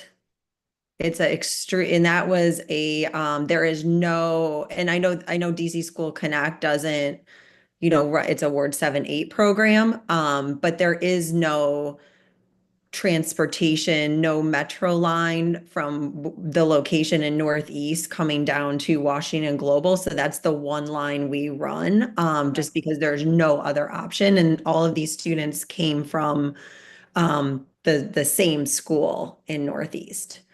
That's So we helpful. ran. Yeah. It's so with that, I mean, just to give you like an apples to apples comparison, last year's School Connect budget, they spent about $15,000 a year per student. Wow. Right. So, right. Though that's exactly why we keep having this conversation, is because that's a lot of money, and we could get more students if we are thoughtful about how we utilize these funds. And anyway, there's a shared goal here. How we get there is the challenge. Okay, Principal White. Oh, sorry. I thought I was next. Oh, I'm sorry, you were. I'm sorry. Your hand okay. went down because you were ready. Okay. Yes. Sorry about that. I was going to say, yeah, I did put some comments in the chat. I was saying if you're thinking about Uber, I do agree that Uber could be more expensive, because if we're talking about grouping more children together, that also increases the charges, because you now have to up to like a Uber Black. There have been times when I've had just a single Uber for me and my child that have cost $50 for me to take him to school due to surcharges in the morning. The more people that are ordering Ubers in your area, the higher the prices are. It doesn't matter if you're just, trying to transport multiple students from one location. The more people requesting Ubers from that area, the more the prices, the more the surcharge. And if they have less drivers available, the surcharge goes up even higher. So it could potentially be a higher cost for the district to transition and do it that way. However, if that's the direction that the council would like to go in, I would suggest maybe partnering with Uber and Lyft drivers to make sure that those drivers are vetted to work with children, because we know they're not, as well as make sure we're partnering with them for safe pickup and drop off spots that are designated just for our children. So that is something to think about as well. Thank you so much. And finally, Principal White, and then we'll go to Ms. Lamont. Thank you. Just 2 points that I want to add. So the majority of everyone here, school-based, has older students, and my students start with, I have pre-K 3 through 8th grade. So the kindergarten age of 5 is when DC Connect actually starts. A 5-year-old can be given to the DC Connect service provider, but I find it hard pressed to have a parent understand that they're putting a 5-year-old in an Uber and a Lyft without that supervision. So I just want to have folks rethink how that applies to the students that utilize the program that are in our primary grades. And then additionally, how in the onset of the program and currently right now, we receive, or every day, it's the same drivers. It's the same drivers, same attendants. So there is that element of safety for and directly connected to safe passage. If we are talking about, again, specifically for the primary folks, different faces, different people, that does create another lane of who am I giving my kid to and how do I trust? So if there is something that's coming about, we do need to stamp and think through the consistency of who the folks are, because that is exactly what we are given in this moment. And it is part of the huge sigh of relief for parents to release their child to the drivers and attendants to school and vice versa. I'm sorry, I'd like to add one more comment to what Ms. White just said. I thought that was a great point. That also increases with children with disabilities as well, because there are children who have mental disabilities that do not take part in the OSSI transportation services.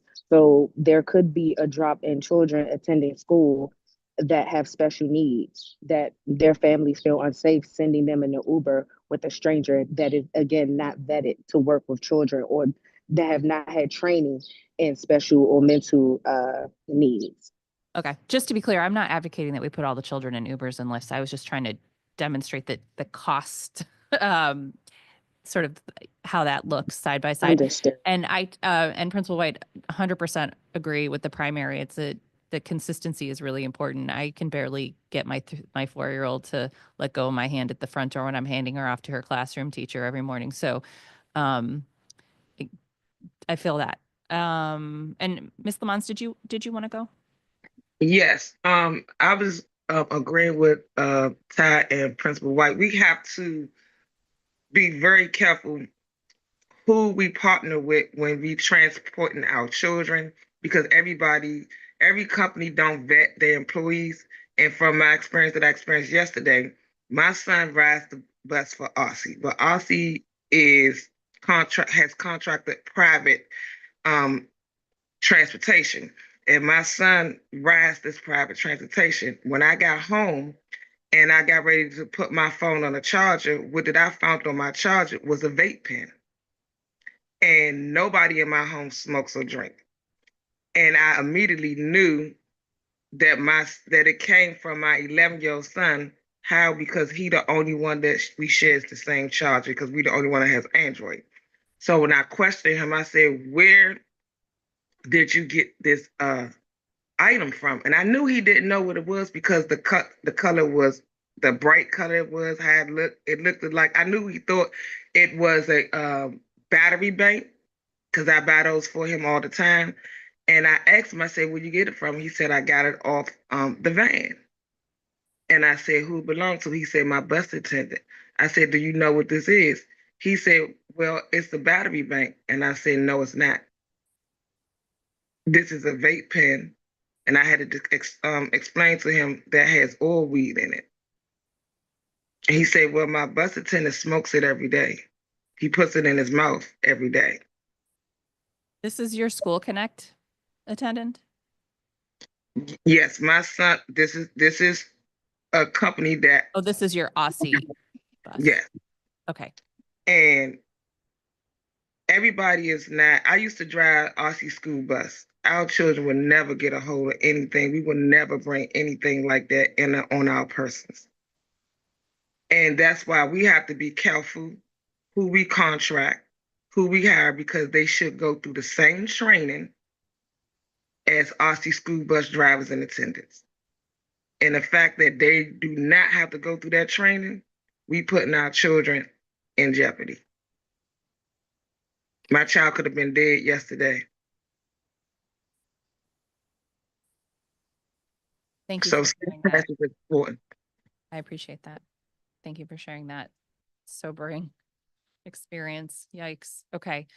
Well, I want to thank everybody. Oh, did you have something you wanted to add, Carrie? Yeah, just very briefly, I know Councilmember No, you had mentioned it's about 15K per kid. I just was looking at the working group report, and at least for actual spend, it was 7,500 per kid. It was budgeted for more.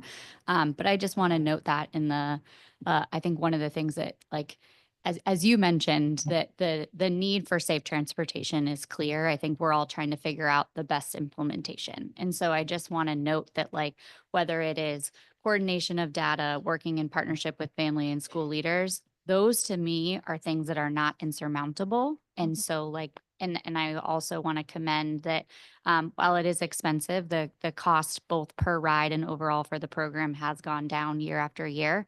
With new leadership with Director Rogers at the Department for Hire Vehicles, I hope that can continue as we keep this collaboration and conversation going about improving implementation. So I just wanted to note that we know the numbers are not where everybody would want them to be, but it's worth continued conversation both for what's right in the short term for the next fiscal year. I know there was a short term between October and March for the working group to figure out, like, what can we do in the next budget.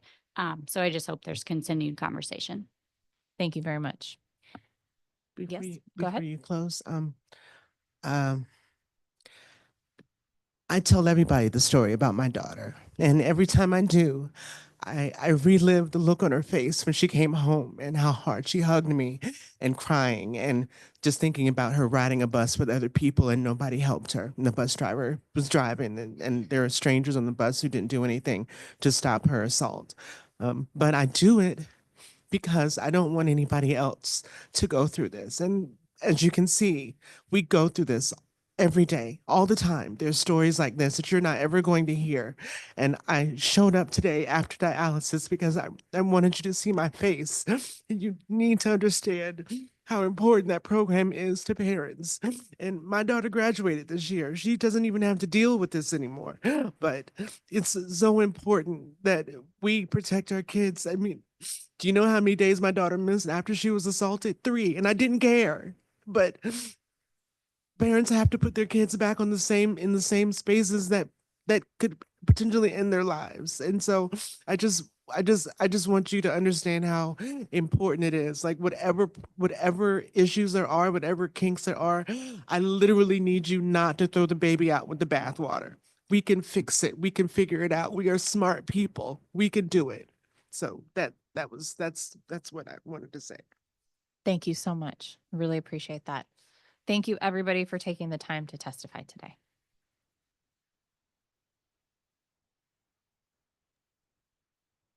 Thank you. Have a great day, Councilwoman. Thanks.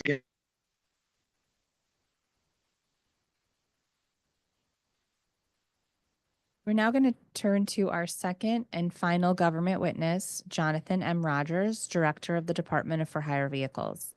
Director Rogers, I'm going to administer an oath to you before you begin your testimony, so just let me know when you're ready.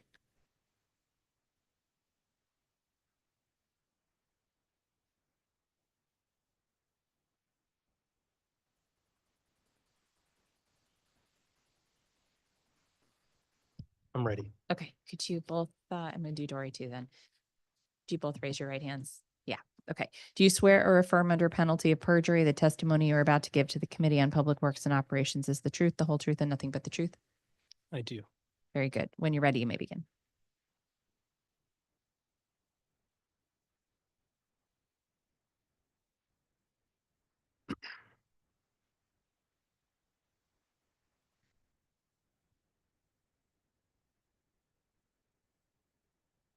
Good morning, Councilmember Nadeau, members of the committee and staff. I'm Jonathan Rogers, Director of the Department of For-Hire Vehicles, referred to as DFHV.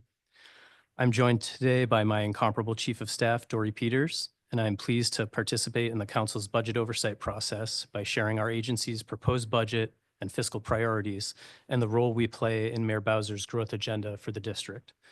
I'm thankful for Mayor Bowser's leadership and guidance as we adapt locally to fast-changing forces at the federal level. And I'm grateful to the DFHV team who serve the district day in and day out. As you know, DFHV provides safe, affordable, and accessible transportation to Washington, D.C. residents and visitors. The themes of safety, equity, and reliability are guiding principles for us. On the street, this takes the form of essential services for residents and visitors, such as passenger transportation in taxi, rideshare, or school vehicles, or the delivery of food by a carrier for hire. Now more than ever, our investments must be strategic and our services efficient to deliver for our customers in a climate of constrained resources. In addition to fulfilling the basic need of mobility, strong for-hire transportation supports key sectors of the district's economy, such as tourism, retail business, sporting events, and nightlife. At DFHV, we help fuel that activity and the revenue it generates. As we learned in March, the Office of the Chief Financial Officer, OCFO, revised projected revenue for the FY25 through 29 budget and financial plan downward by an average of $342 million annually. Reductions to the federal workforce mean shrinking income and sales taxes and harm to commercial property values. A bright spot in our region is tourism. According to the OCFO, DC attracted almost 26 million visitors in the past year, with increasing traffic at our airports and growth in sales at hotels. For-hire transportation supports this growth and also benefits from it. In this way, DFHV's current and upcoming fiscal year budgets promote Mayor Bowser's Grow DC strategy.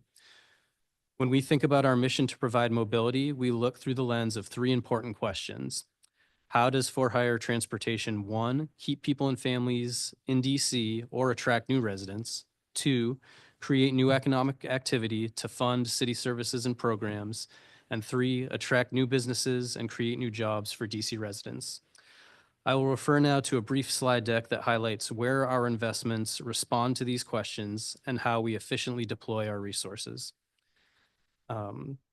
Looking at our originally approved FY25 budget as a benchmark, the majority, or 56% of DFHV's operating budget, is supported by special purpose revenue, or SPR, which is generated from licensing fees, permit applications from drivers and companies, a 50-cent per ride surcharge on DC taxi rides, and a 1% gross receipts fee from private ride-sharing trips. The remaining 44% of our operating budget is supported by local revenue in the district's general fund, which mainly comes from income, sales, and property taxes. This mix of special purpose and local revenues creates diverse support for the agency. On the next slide, you can see how the agency spends these dollars. In FY25, our major programs include the DC School Connect program, which is about 23% of the operating budget, and Transport DC, which is about 18%. And then to operate the agency, staff and other non-personnel services account for 40% and 17% of the budget respectively. So to look at how our budget has evolved more recently. You have slides? We did. They're Do you just, want to wait a second so we sure. can pop them up? Yep. Okay. They're just pie charts. But I like pie charts. Yeah. So. Yeah, I think it shows where the money comes from and where it goes, basically. All right, so that, there we go. Yep. So that right there on that slide is the breakdown between that special purpose revenue and the operating special purpose and local operating dollars in our current fiscal year budget. The total is about 22.8 million. Okay. And then on the next slide, it just shows the programs I mentioned. So how we spend that money. You can see 40% there is personnel. Those are the people that do the jobs and run the agency. And then our big programs like DC School Connect, Transport DC, some of the wheelchair accessible vehicle activities. So that's the current fiscal year. And then those are really the two slides I wanted to show just to break down. But we do have FY26 if that's helpful. And speaking about FY26, so our budget is approximately 21.4 million, which does represent a 6.2% decrease from FY25. But importantly, for the current and upcoming fiscal years, the proposed budgets fully fund our public safety and public education programs in School Connect and our enforcement division, and our total FTE count remains at 99 employees. So after a year as agency director, I've collaborated with industry operators to collectively keep pace with and anticipate the needs of a quickly evolving field. I've listened to an array of stakeholders such as wheelchair users, parents of students, and professional drivers to learn how we can best meet their needs. DFHV spends our budgeted dollars wisely to deliver for the district, and some recent improvements highlight that commitment. In the enforcement division, we optimized our use of equipment and technology to save staff time and replacement costs. Our VIOs, or vehicle inspection officers, handheld devices are now consolidated and they perform multiple functions on one device, such as recording tickets and interactions with operators. And we'll do the same with our tough books to allow for greater efficiency tracking license plates and compiling other data on one device. For DC School Connect, we've integrated communication software with our drivers' cell phones and repurposed vehicles once used for a discontinued program. That was Neighborhood Connect. We also phased out our low-performing vehicles that had high repair costs, and we've returned vehicles that we used to lease. So now the program has realized savings by moving some administrative functions in-house that used to be done by a contracted vendor. We manage all the data metrics in-house now, and that's really saved costs and improved operations. And then lastly, I'll just mention Transport DC, which continues to be a valuable complement to WMATA's Metro Access program. In FY25, we helped subsidize fares for passengers, covered administrative costs, and incentivized more wheelchair accessible vehicle drivers. And on average, every TDC trip saves the district $120 compared to the same trip using Metro Access. So to conclude, I just want to emphasize the synergy that exists within the for-hire industry. Vehicle for hire and carriers for hire meet the basic needs of residents and visitors, but they also generate new revenues to fund the programs and services that attract growth. So as we regulate and support this industry, DFHV can help correct the current economic trajectory. Following our DC values, DFHV will provide safe and equitable mobility that propels the district's growth. And with Mayor Bowser's leadership and the engagement of our partners and stakeholders, I'm confident that the FY26 budget will allow us to do so. Councilmember Nadeau and members of the committee, thank you for the opportunity to testify before you, and I'm happy to address any questions you have at this time.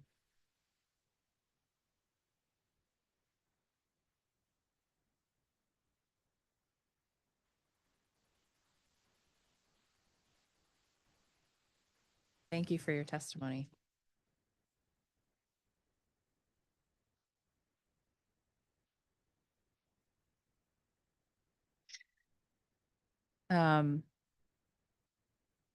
What's the cause of the $1.2 million increase in HR services compared to FY25?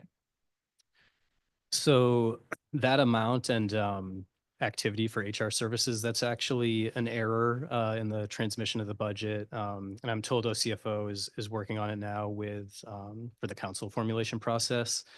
So it's actually budget that is not related to human resources, but more for IT purposes. And it supports the costs of some basic like software things like Salesforce, Microsoft, those kinds of tools that we use in our day-to-day operations. So it actually is the error was the human resources activity, and it's really for information technology. Is that the right number, the right amount? That's the 1.2 is what supports those activities. Like I said, some IT consulting, things in that bucket. Yeah. The budget narrative indicates that a $1.7 million increase is meant to provide additional support for the agency's operations. Is most of that going toward the HR service, this IT services line item? Yep, that's the same thing. And I think the variance, the 1.7 compared to the 1.2, there's probably a smaller difference, but some of it comes from the move from special purpose revenue to local as well. So it's really more of a transfer than anything else. And it's not a significant increase like it appears.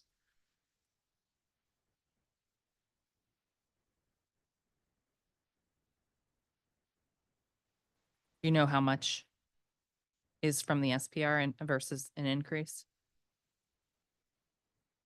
Might have to get back to you on that, but I think it's a small net difference. Okay. What's that additional? Oh, you already answered that. Okay. Right. The BSA proposes to make the for hire vehicles consumer service fund lapsing instead of non-lapsing. Is this a change that you requested? Not a change we requested, but it came up as, in the sort of routine budget formulation process between our agency and the OBPM, the Mayor's Office of Budget and Performance Management. And so I think we understand the rationale and sort of the moment that the overall district budget is in to, make use of any of the fund balance that is in that fund. And so that's kind of another element of the shift in our budget this year, with more emphasis on local budget than in the SBR fund. And so, yeah, to answer your question, not a request we made, but something we can work with and understand in the greater context of the district's budget. How often does a large amount of special purpose revenue come in at the end of a fiscal year? I don't think, not an outsized amount, because we get revenue in our SPR quarterly. Yeah. So it's not the case that the fourth quarter is much different than any of the other previous 3 quarters. Got it. So not often. The recurring $31,000 reduction from the special purpose fund impacts step increases. Does that mean you'll lose some ability to promote or give staff raises?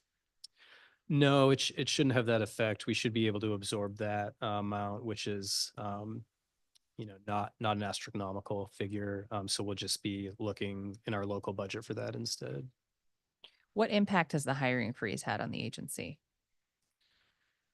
I think so far, I guess top line, we were fortunate to be in a position where we didn't have, a really essential position that we were on the verge of hiring, that got derailed. Our chief performance officer was the last senior leadership position that, I was very eager to fill. And so it didn't have a huge operational impact, I can say, in terms of like disruption or, interfering with hiring. So I think we, dealt with that period well so far. And yeah, I can't really report, major disruptions to our operations. I think this really only applied to, I guess, the second half of the fiscal year. And so we were able to plan for that and, kind of be as efficient as possible. So.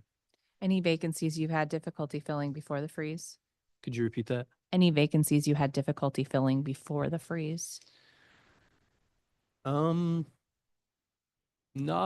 out of the ordinary difficulty, I guess. We'd always like to be hiring and identifying candidates and getting through that process as quickly as possible.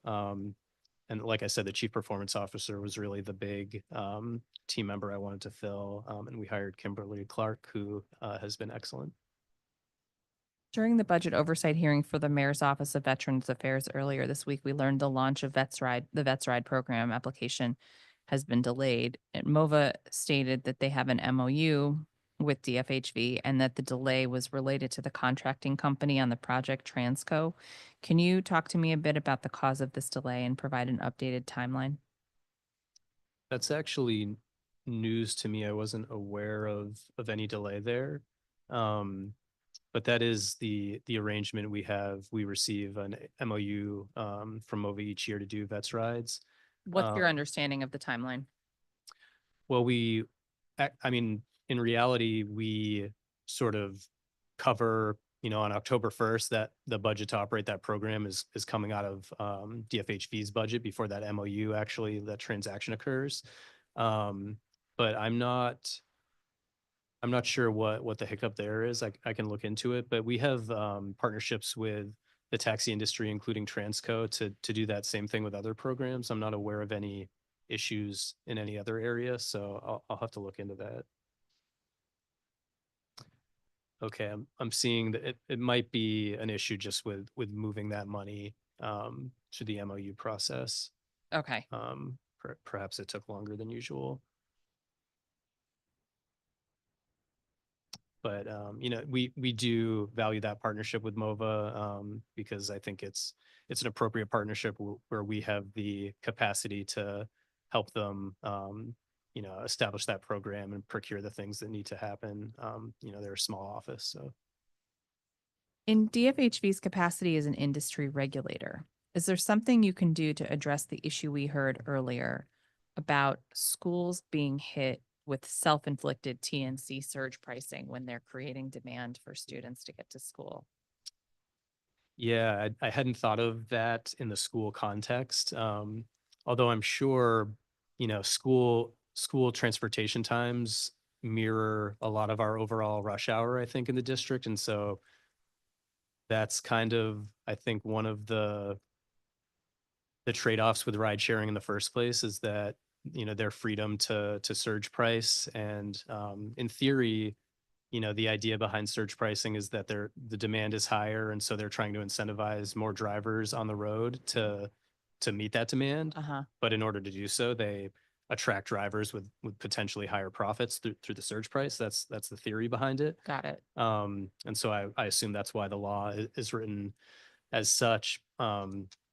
But yeah, I definitely feel for anyone trying to make that their daily transportation option and pay those kinds of fees.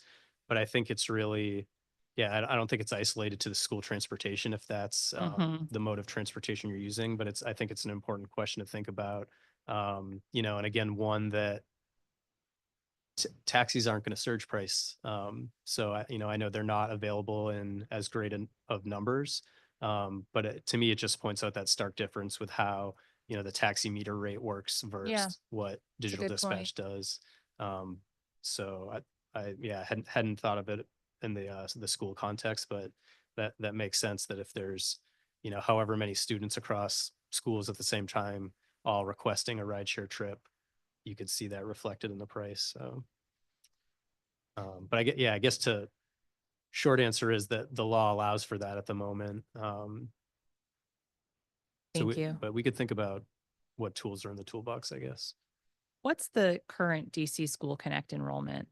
I believe today we're approaching our 300 number that we aim for, 381. I know, well, so 381 have been served throughout the year. My staff is helping me. But that includes a few that have come and gone because we do remove students if they're not using the space in the program consistently.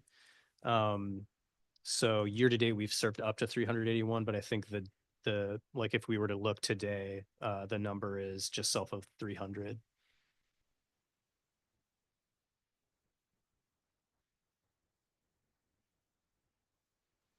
Wait, say that again. So if you looked today or probably an average day throughout an the average program, day. like Yeah. once it stabilizes, I think there's a little bit of movement in the beginning of the school year, like getting everyone in the seats that are available. So once it kind of steadies, we are close to 300. But because some students who did use the program at some point, but then are replaced by others, the cumulative number, climbs higher. So that's where we've served 381 individual students this school year. But 381 kids aren't going to school today. Okay, thank you for that clarification. Would you plan to expand the program if the funding in the mayor's budget is approved? We don't have plans for expansion. Our enhancement requests, so School Connect is non-recurring funding. We ask for enhancement each year, one-time funding to continue, what started as a pilot. And so the enhancement request was fully funded, but that was to keep the program at its current scale. So we don't have, a means or plans to significantly increase the number of students we can serve. What's the per student, the budget per student proposed for FY26? For FY26, keeping it at the same level, I believe per student, again, if we're hitting that roughly 300 number, it's around like 16 to 17,000 per student that's enrolled in the program.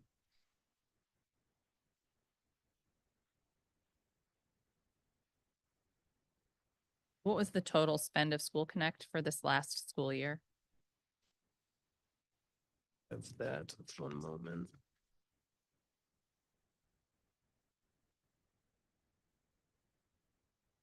So for school year, or so fiscal year 24, the actual expenditure was 4.7 million. Mm-hmm. And then year to date, I want to double check this one. I don't want to give you the wrong number. I might have to. Do you think you can have that by the end of the hearing? Oh, yes. Okay. What do you think is the ideal cost per student and per ride that the program can achieve with optimal efficiency? Okay, so current fiscal year, it's 4.8 million. Year to date with Yeah, year like to date. 2 days left. Right. Okay. The service ends with the school year, but the program keeps functioning. So you've got like another month in the fall on this budget, so it'll be a little bit higher than FY24. Yep. Okay. Okay, sorry. So what do you think is the ideal cost per student and per ride that the program can achieve with optimal efficiency? Yeah, I think what I've seen per student per ride is closer like in the $80 range per student, like per trip per student. Mm-hmm. And the more students overall we can serve, that cost goes down. But what we've seen, I think the rationale behind aiming for that 300 number is that's what we can reliably, consistently, with our staffing, the vehicles we have, that number feels right to get kids to and from school on time in a reliable fashion with the current resources we have. So, of course, we always want to aim for more efficiency and try to get that cost per trip down as low as we can. But I don't, to me, there are no glaring inefficiencies with the program right now. I wouldn't characterize anything as like wasted seats or anything like that. Like that's why we focus so much on the routing and making sure that we're operating in a way that provides the most trips to the most students we can with our micro stops, with how we pare down those who applied to those who actually get routed. So we're making use of every seat as best we can. So there's not, really an issue where I see a lot of waste or, an obvious area we could cut down on the costs. Some of it is dependent upon the costs of the staffing, the vehicles, there's the facilities, the rent for our lot and the security on the lot never goes down. So those are the things we contend with. And that's kind of how we end up at that 300 number.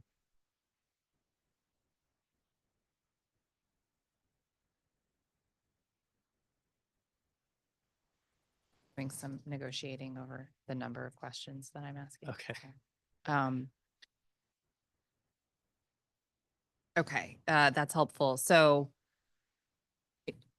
I'm getting the picture here. You're indicating that this is essentially as efficient as it can be, and the cost that we are at right now is essentially the cost.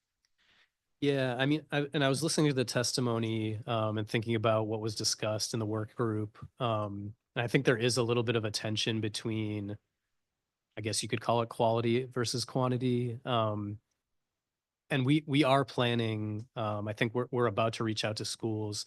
We received over 100 applications for students, you know, for these 300-ish spots.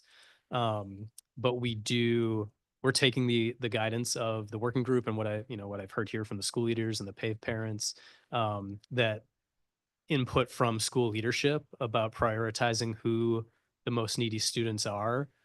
There's a lot of interest in that. And so Yeah. we're going to ask for and receive that.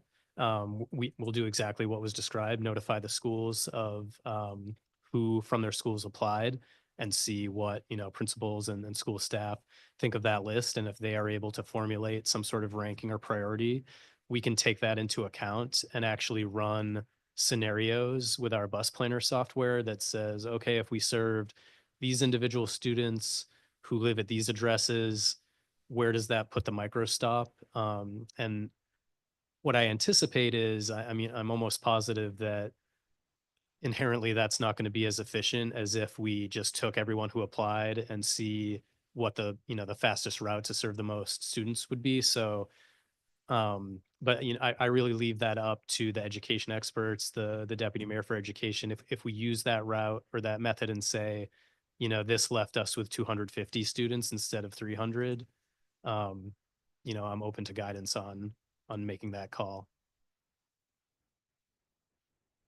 Okay. Do you think it makes sense to add any more criteria to the initial application? Well, in some ways, I guess there are different levels of criteria already. So everyone who attends a Ward 7 or 8 school, and especially if you live in Ward 7 and 8 and attend a Ward 7 and 8 school, you're eligible to apply. Then we have, from the public safety experts, these safe passage zones, which are another layer of priority. And then within that, there's a priority list of schools. It's about 69 schools, I believe, you know, that are also what we're given as another filter. So then within that, we're looking at who applied. And then from there, I think we've talked about before, like the routing is really what determines, again, how we can serve the most students and who's in and who's out. So, I mean, yeah, happy to consider other options. Like we've talked about, I think in the past, we've tried to be sensitive to the distance a student has to travel just to get to the micro stop. And so, you know, trying to create a buffer there that, you know, we wouldn't route somebody if they have to walk a mile, for example, to that micro stop. But I also wouldn't want to disqualify someone if, you know, if a parent's saying, we can do a mile, you know, like I want the spot on that trip. So there's some of those details and nuances, I think that, you know, we're always open to tweaking, but it really always comes down to, you know, if this student is included in this mix, how does that impact the total number of students we can serve?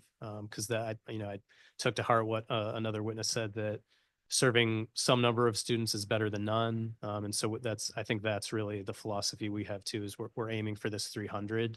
You know, there are different ways you could run the program. You could guarantee those seats for the child's entire school career and only serve those individual 300 students versus the way we do it now with letting people apply each year.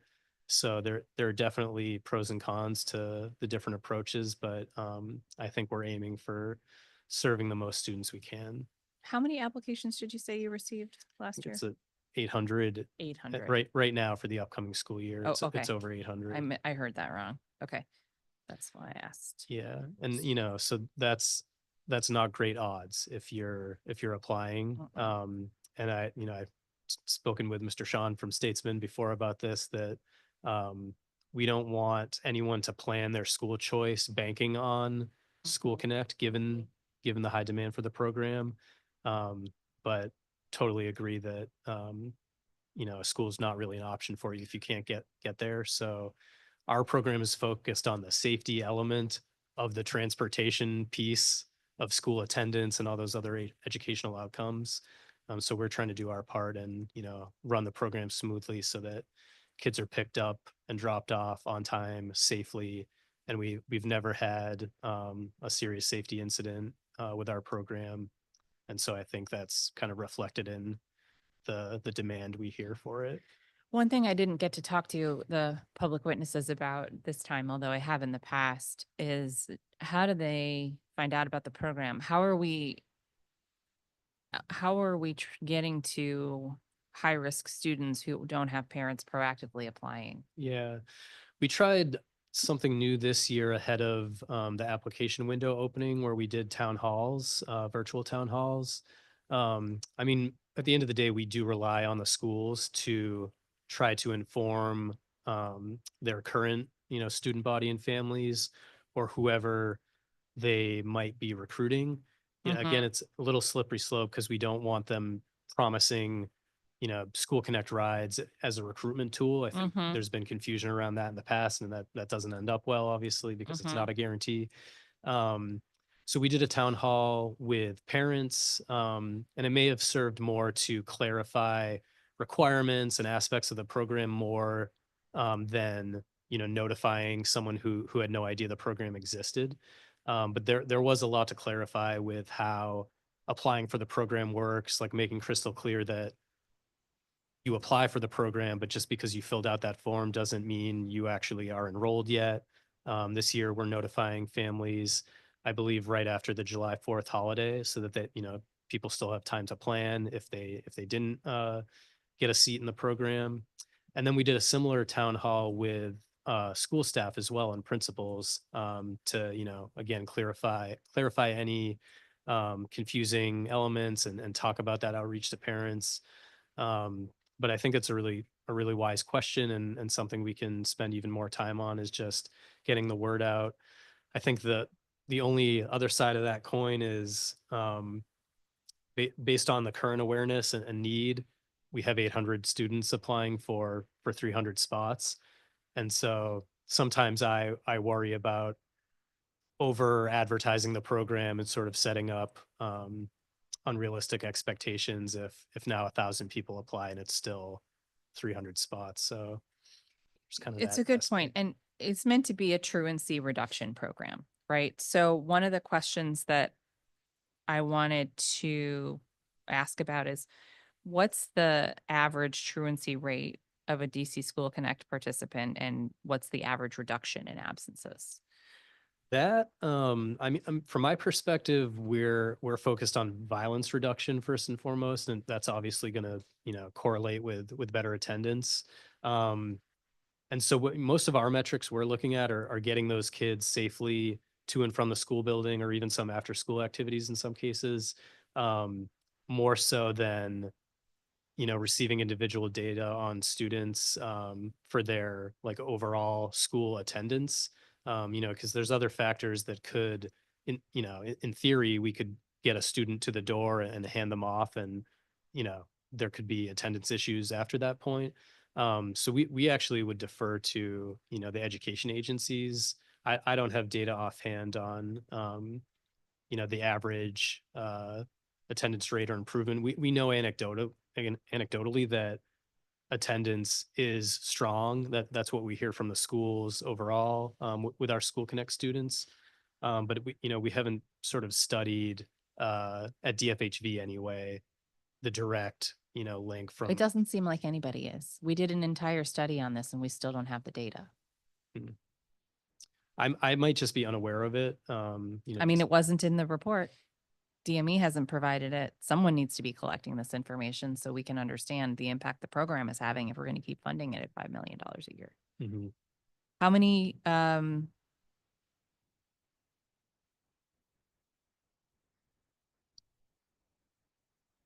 right. According to the DME report, the average number of rides taken by each student declined from school year 22 to 23, from that school year to school year 23, 24. Have you seen that change in this last year? And let me just say, it was 150 average rides per student in school year 22, 23, and it was an average of 133 rides per student in school year 23, 24. Yeah, I believe we are still at that improved level. What's the average for 24, 25? I might have to reply back with you on that for the precise number. That 23 school year does sound low and like an anomaly to me. Now that we've had more consistency in the program for a number of Yeah, years. but I'm not going to let you opine on that until we have the number. So let's Okay. just move on. What collaboration have you had with DHS on their truancy reduction pilot? So we're aware of the pilot, but So no collaboration. How do you work with other Safe Passage program staff and administrators? the general Safe Passage program, again, because where our School Connect routes serve, they're guided by those Safe Passage zones. Mhm. So those staff members, they're there in the morning and afternoon when our students are dropped off. So I would say there's a comprehensive approach in that regard. But it's kind of Because you're built in. kind of working in the same space. Yeah. But is there actual collaboration? Are you guys included in any of the regular meetings or calls that go on with the deputy mayor's office on Safe Passage? I believe our staff is, but at the end of the day, it's sort of, we're given those priority areas, and that's our starting point for the schools we'll end up serving. But I think that's coordinated and reflects the greatest need for better safety outcomes. Does it still take 60 days to flag a student not taking DC School Connect for an extended period of time? No, and I'm not sure if that was ever totally accurate. So we look at if there are 5 consecutive days in a row, that's a big red flag for us, where we're going to be reaching out to the family and basically warning that if that continues, the student wouldn't be eligible any longer. And then we also look at any 10 days within a month during the school year. So we definitely identify, students that aren't consistently using the service long before 60 days. Is it immediate? Yeah, we reach out as soon as any of those thresholds are crossed, we reach out to the families. Okay. And it's DFHV that reaches out to the families? Yep. Yeah, because we're looking again at, was that child on the bus? Okay.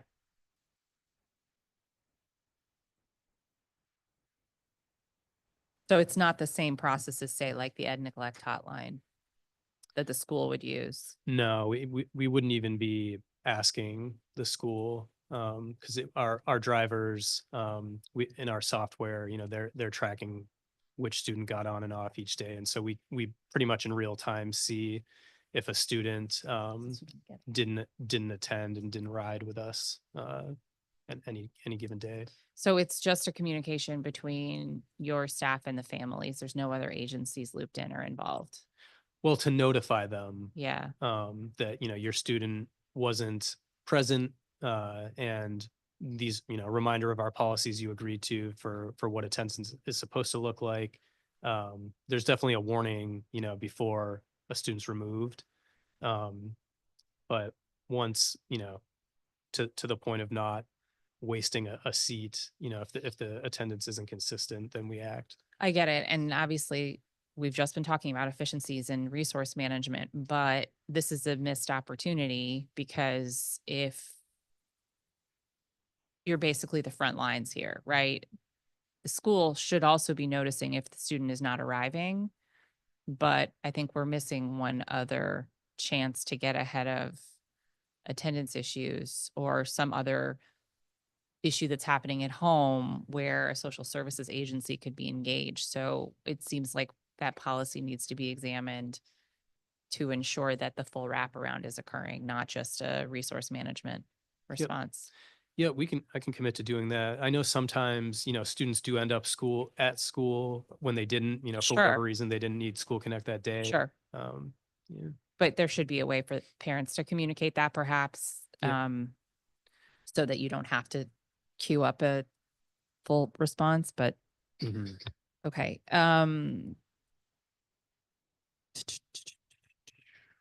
So there was funding set aside for the DME working group to gather data on School Connect performance metrics, which is data we've been asking for 3 years. I still don't see very clear performance data in the report. Why is that? I think, I mean, what I appreciated from the working group process, I went to 3 of the 4 meetings. And I mean, the long version to answer your question, I think a lot of the focus was on, at first, finding any comparable models, which didn't really seem to exist with our unique like education landscape and governance structure and the transportation options we have. Like there was definitely not a School Connect program with like a public safety focus that we could say, oh, they do it this way, they do that differently. And then I think a lot of time was focused on what we could do differently within, basically the same program. And that's where we took the guidance on trying to work with school leadership to hear if they have a priority, a ranking, for lack of a better term, to help serve the most needy students. And so there were some data that we were asked to provide around some of the questions you've asked of just cost and like historic numbers of students served and those things. So that's pretty much, I think, the extent of the data that was looked at. I'm not recalling if it went in depth on like those outcomes of school attendance, for the students enrolled in the program, like what their other educational outcomes look like. How many participating schools are public charter schools? In the current fiscal year, 24, 16 are public charter schools this school year. And how many of the students in the program are enrolled in charter schools? I'd have to get that breakdown. I don't have that, sorry. Your testimony notes that you repurposed vehicles once used for a discontinued program. Was this Neighborhood Connect? Yep. Okay. Have you used the funding that was budgeted for School Connect vehicle acquisitions? No, that was sort of all put on pause. Both the fleet and facility considerations, really sort of out of deference for the working group. We were going down the path of, and we did have a site that we were looking at with DGS to think about more permanent facility for the School Connect lot. That wasn't going perfectly smoothly either, because it's kind of hard to find the perfect facility, but we paused on that and any fleet acquisition, given that the working group's tasked to think about which agency should operate the program. And so we didn't want to make major investments or decisions. Do you anticipate doing the vehicle acquisition now? At the moment, we're stable. Again, like serving that 300 student mark. Today we don't need new vehicles urgently. Okay. Can you elaborate on how the program realized savings by moving admin functions in-house? Yeah, a lot of that was just data analysis function, and that's all related to routing and running the operation smoothly. We used to rely on an outside vendor for some of that, and it's actually cheaper and better for us to have an employee doing that. So it's in-house now. I think it was in the ballpark of like a $60,000 a year savings.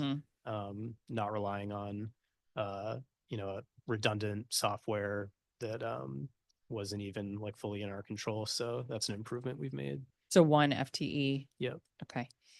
What software does School Connect use for routing? It's called Bus Planner.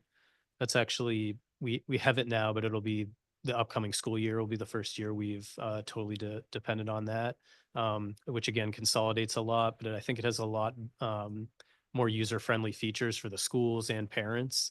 It gives us the information we need, but it's also will allow parents to see like more real-time information about where that vehicle is and their student's trip to school. Is that the same system Aussie DOT uses? I don't believe so. What's the status of the Ward 4 shuttle that was funded by council in FY25? It's still operating and still built into the program. And that the 300 kids are included in that? Yeah, I believe it's around 10 students that use that route.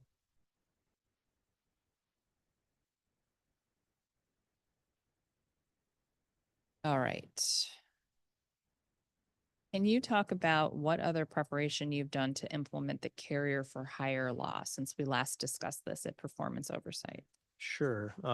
Definitely a priority for the agency. And so we've had, numerous conversations with the largest operators in that space to kind of set expectations and talk about the requirements that we're likely to include in a forthcoming rulemaking that we are drafting now.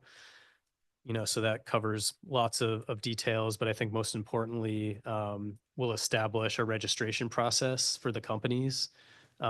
Today, those companies don't really need to, or historically haven't registered with a district agency outside of like business licensing in a way that we will do, that will, really spell out important things they need to be accountable for and how we'll be able to track trip data and ensure they're, ensuring consumer protection and public safety. So that is in the works, but we're moving steadily forward with it. The fiscal impact statement for the bill includes $190,000 for system enhancements. Can you explain what that is? Yep, that's just anticipated for the trip data we would receive and really receiving it and housing it and analyzing it. That's really what those costs would be related to. Do you think it would be appropriate for carrier for hire companies to be subject to some of the same fees or taxes that already apply to TNCs? That's a good question. I mean, I think it's a fair question knowing that the passenger service version of some of these same companies are subject to some of those fees or taxes, I think to account for negative externalities that service, brings with it. So I think, one could argue that something similar could be appropriate. And I think the flip side is always, how will those costs affect affordability for the people that use these services? So that would be, I think a balance anyone would intend to strike. I guess that's my reaction. Do you have a full inventory of all the companies operating in DC that would fall under the definition of a carrier for hire company? We can provide it. Yeah, there's some, there's probably 4 or 5 major operators that are going to account for the vast majority of trips, but there are some smaller entities and kind of niche services they do, but that would still qualify for carriers for hire. I've learned some company names that I hadn't heard of before, throughout the process. So, but we could provide that. Are you in touch with all of them throughout this process? I think we're in touch definitely with the major ones and basically every company that we know exists. And that's something I think that will be more, as this program's established, it'll become more common knowledge that it's a requirement to get registered through the agency, where that hadn't been the case in the past. What's the status of replacing the VIO enforcement vehicle fleet? We're in the process right now of purchasing 4 vehicles. Those are sedans for our VIOs. 2 we're close to and we're just awaiting delivery. And then 2 are in the OCP process right now.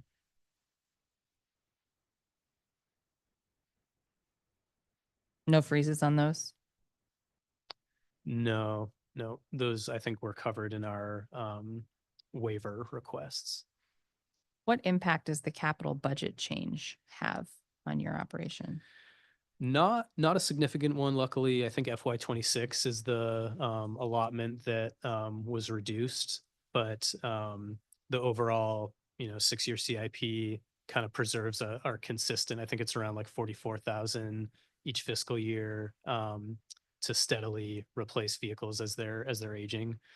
So we're pretty solid there.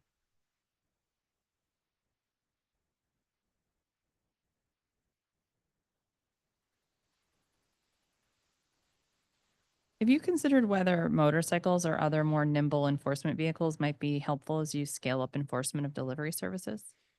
I've definitely thought about that, even in terms of, sustainability, the different lower emissions some of those vehicles might have. And it's something we would need to be having conversations really hand in hand with our union and our vehicle inspection officers.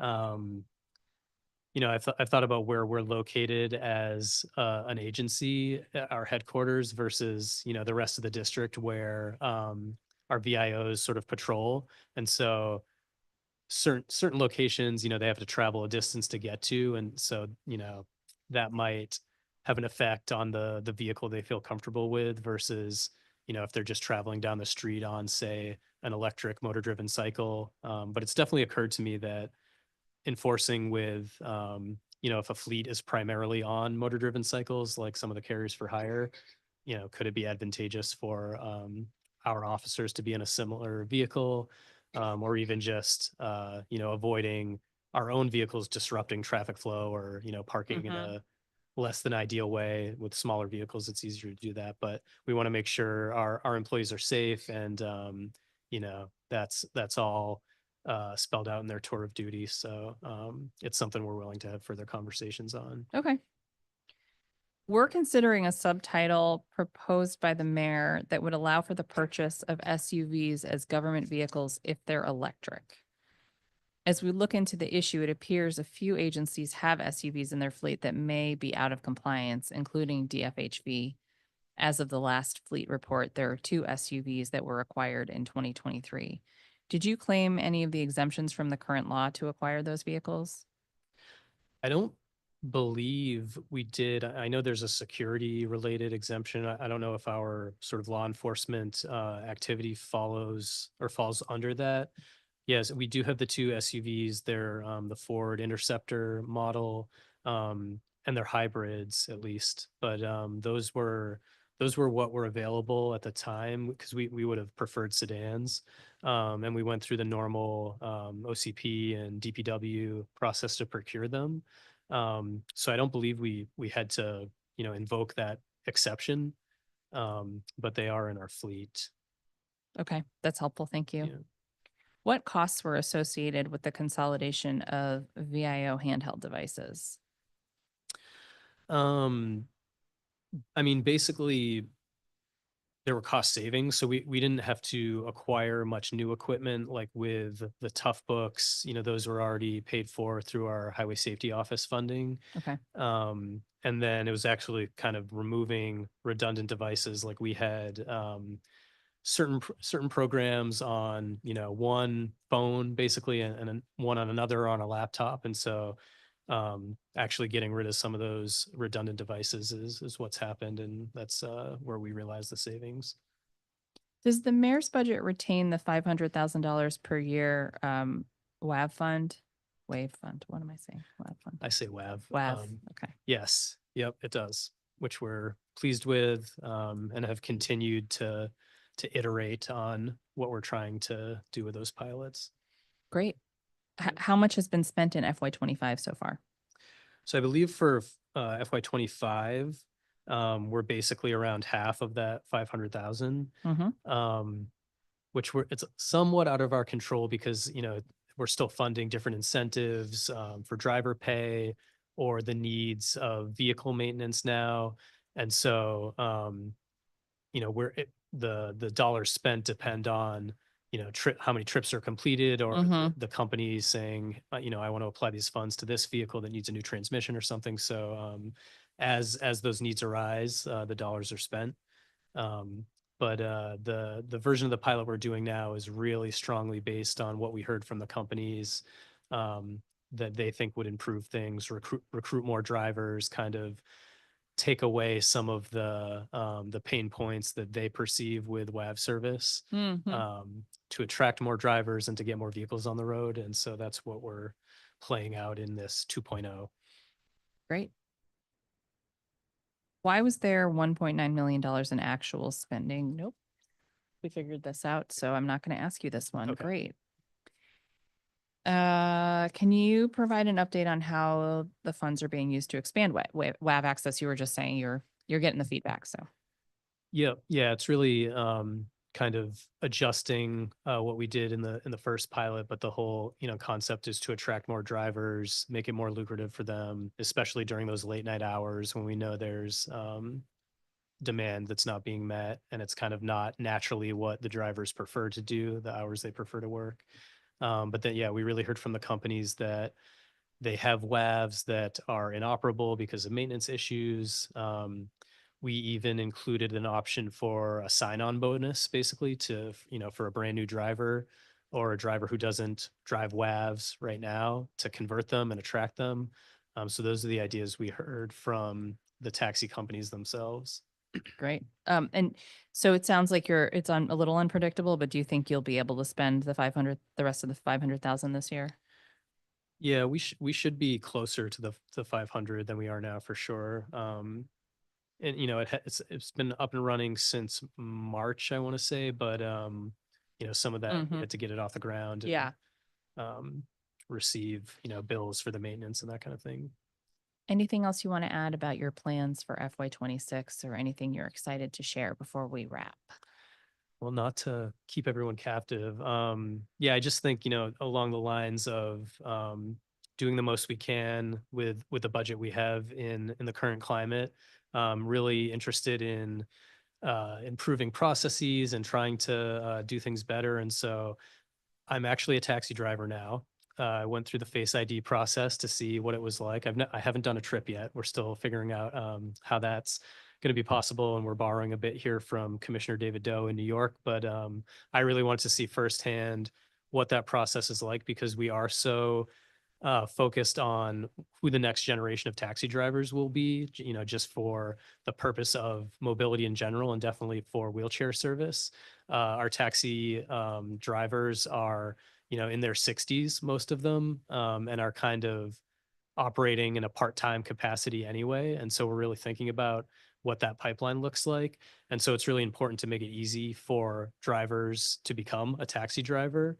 Right now there's a lot of extra rules and a longer process. So I wanted to see, what is it really like to start from scratch and try to get your Face ID. And I think that's what we would hope new drivers would do, who maybe can't afford to purchase a vehicle on their own. So they're going to be looking to rent a vehicle from a taxi company. So I'm aiming to go through that very process. And I'm planning to rent a WAV, and, again, see what that experience is like for drivers and passengers. I hope my service will happen in those late night hours as well when I can. I can be one more person helping fill that gap. But I really want to, get my hands dirty and see. And I've already learned what the process is like and where we can improve. We're already aiming to make that application, this might sound obvious, but more online based, because a lot of the drivers, they've been here a long time. They only do the renewal process. And so they're not starting from scratch. And they actually prefer to do some of that stuff in person. So we'll still have that option. But for a new driver, maybe a younger driver, simply an online form where you can submit all the documentation required, I think will be a big leap forward, and hopefully speed up that process so it's more comparable to a TNC, like an Uber or Lyft. We're really aiming to get it down to a one-day process. And we do already have a provisional license, such that when some of the background checking activity is happening, we can do sort of the immediate aspects of that and get a person on the road quicker, which is basically what those ride sharing companies do as well. And then when the sort of more stringent requirements we have for criminal history and background check, those are still happening, and a permanent license could be issued. It usually takes a week or two for that to be complete. But to really, make it comparable so that I could sign up, become a taxi driver. If I were organized, I had all my paperwork, submit that online, and then go rent a taxi from one of our taxi companies.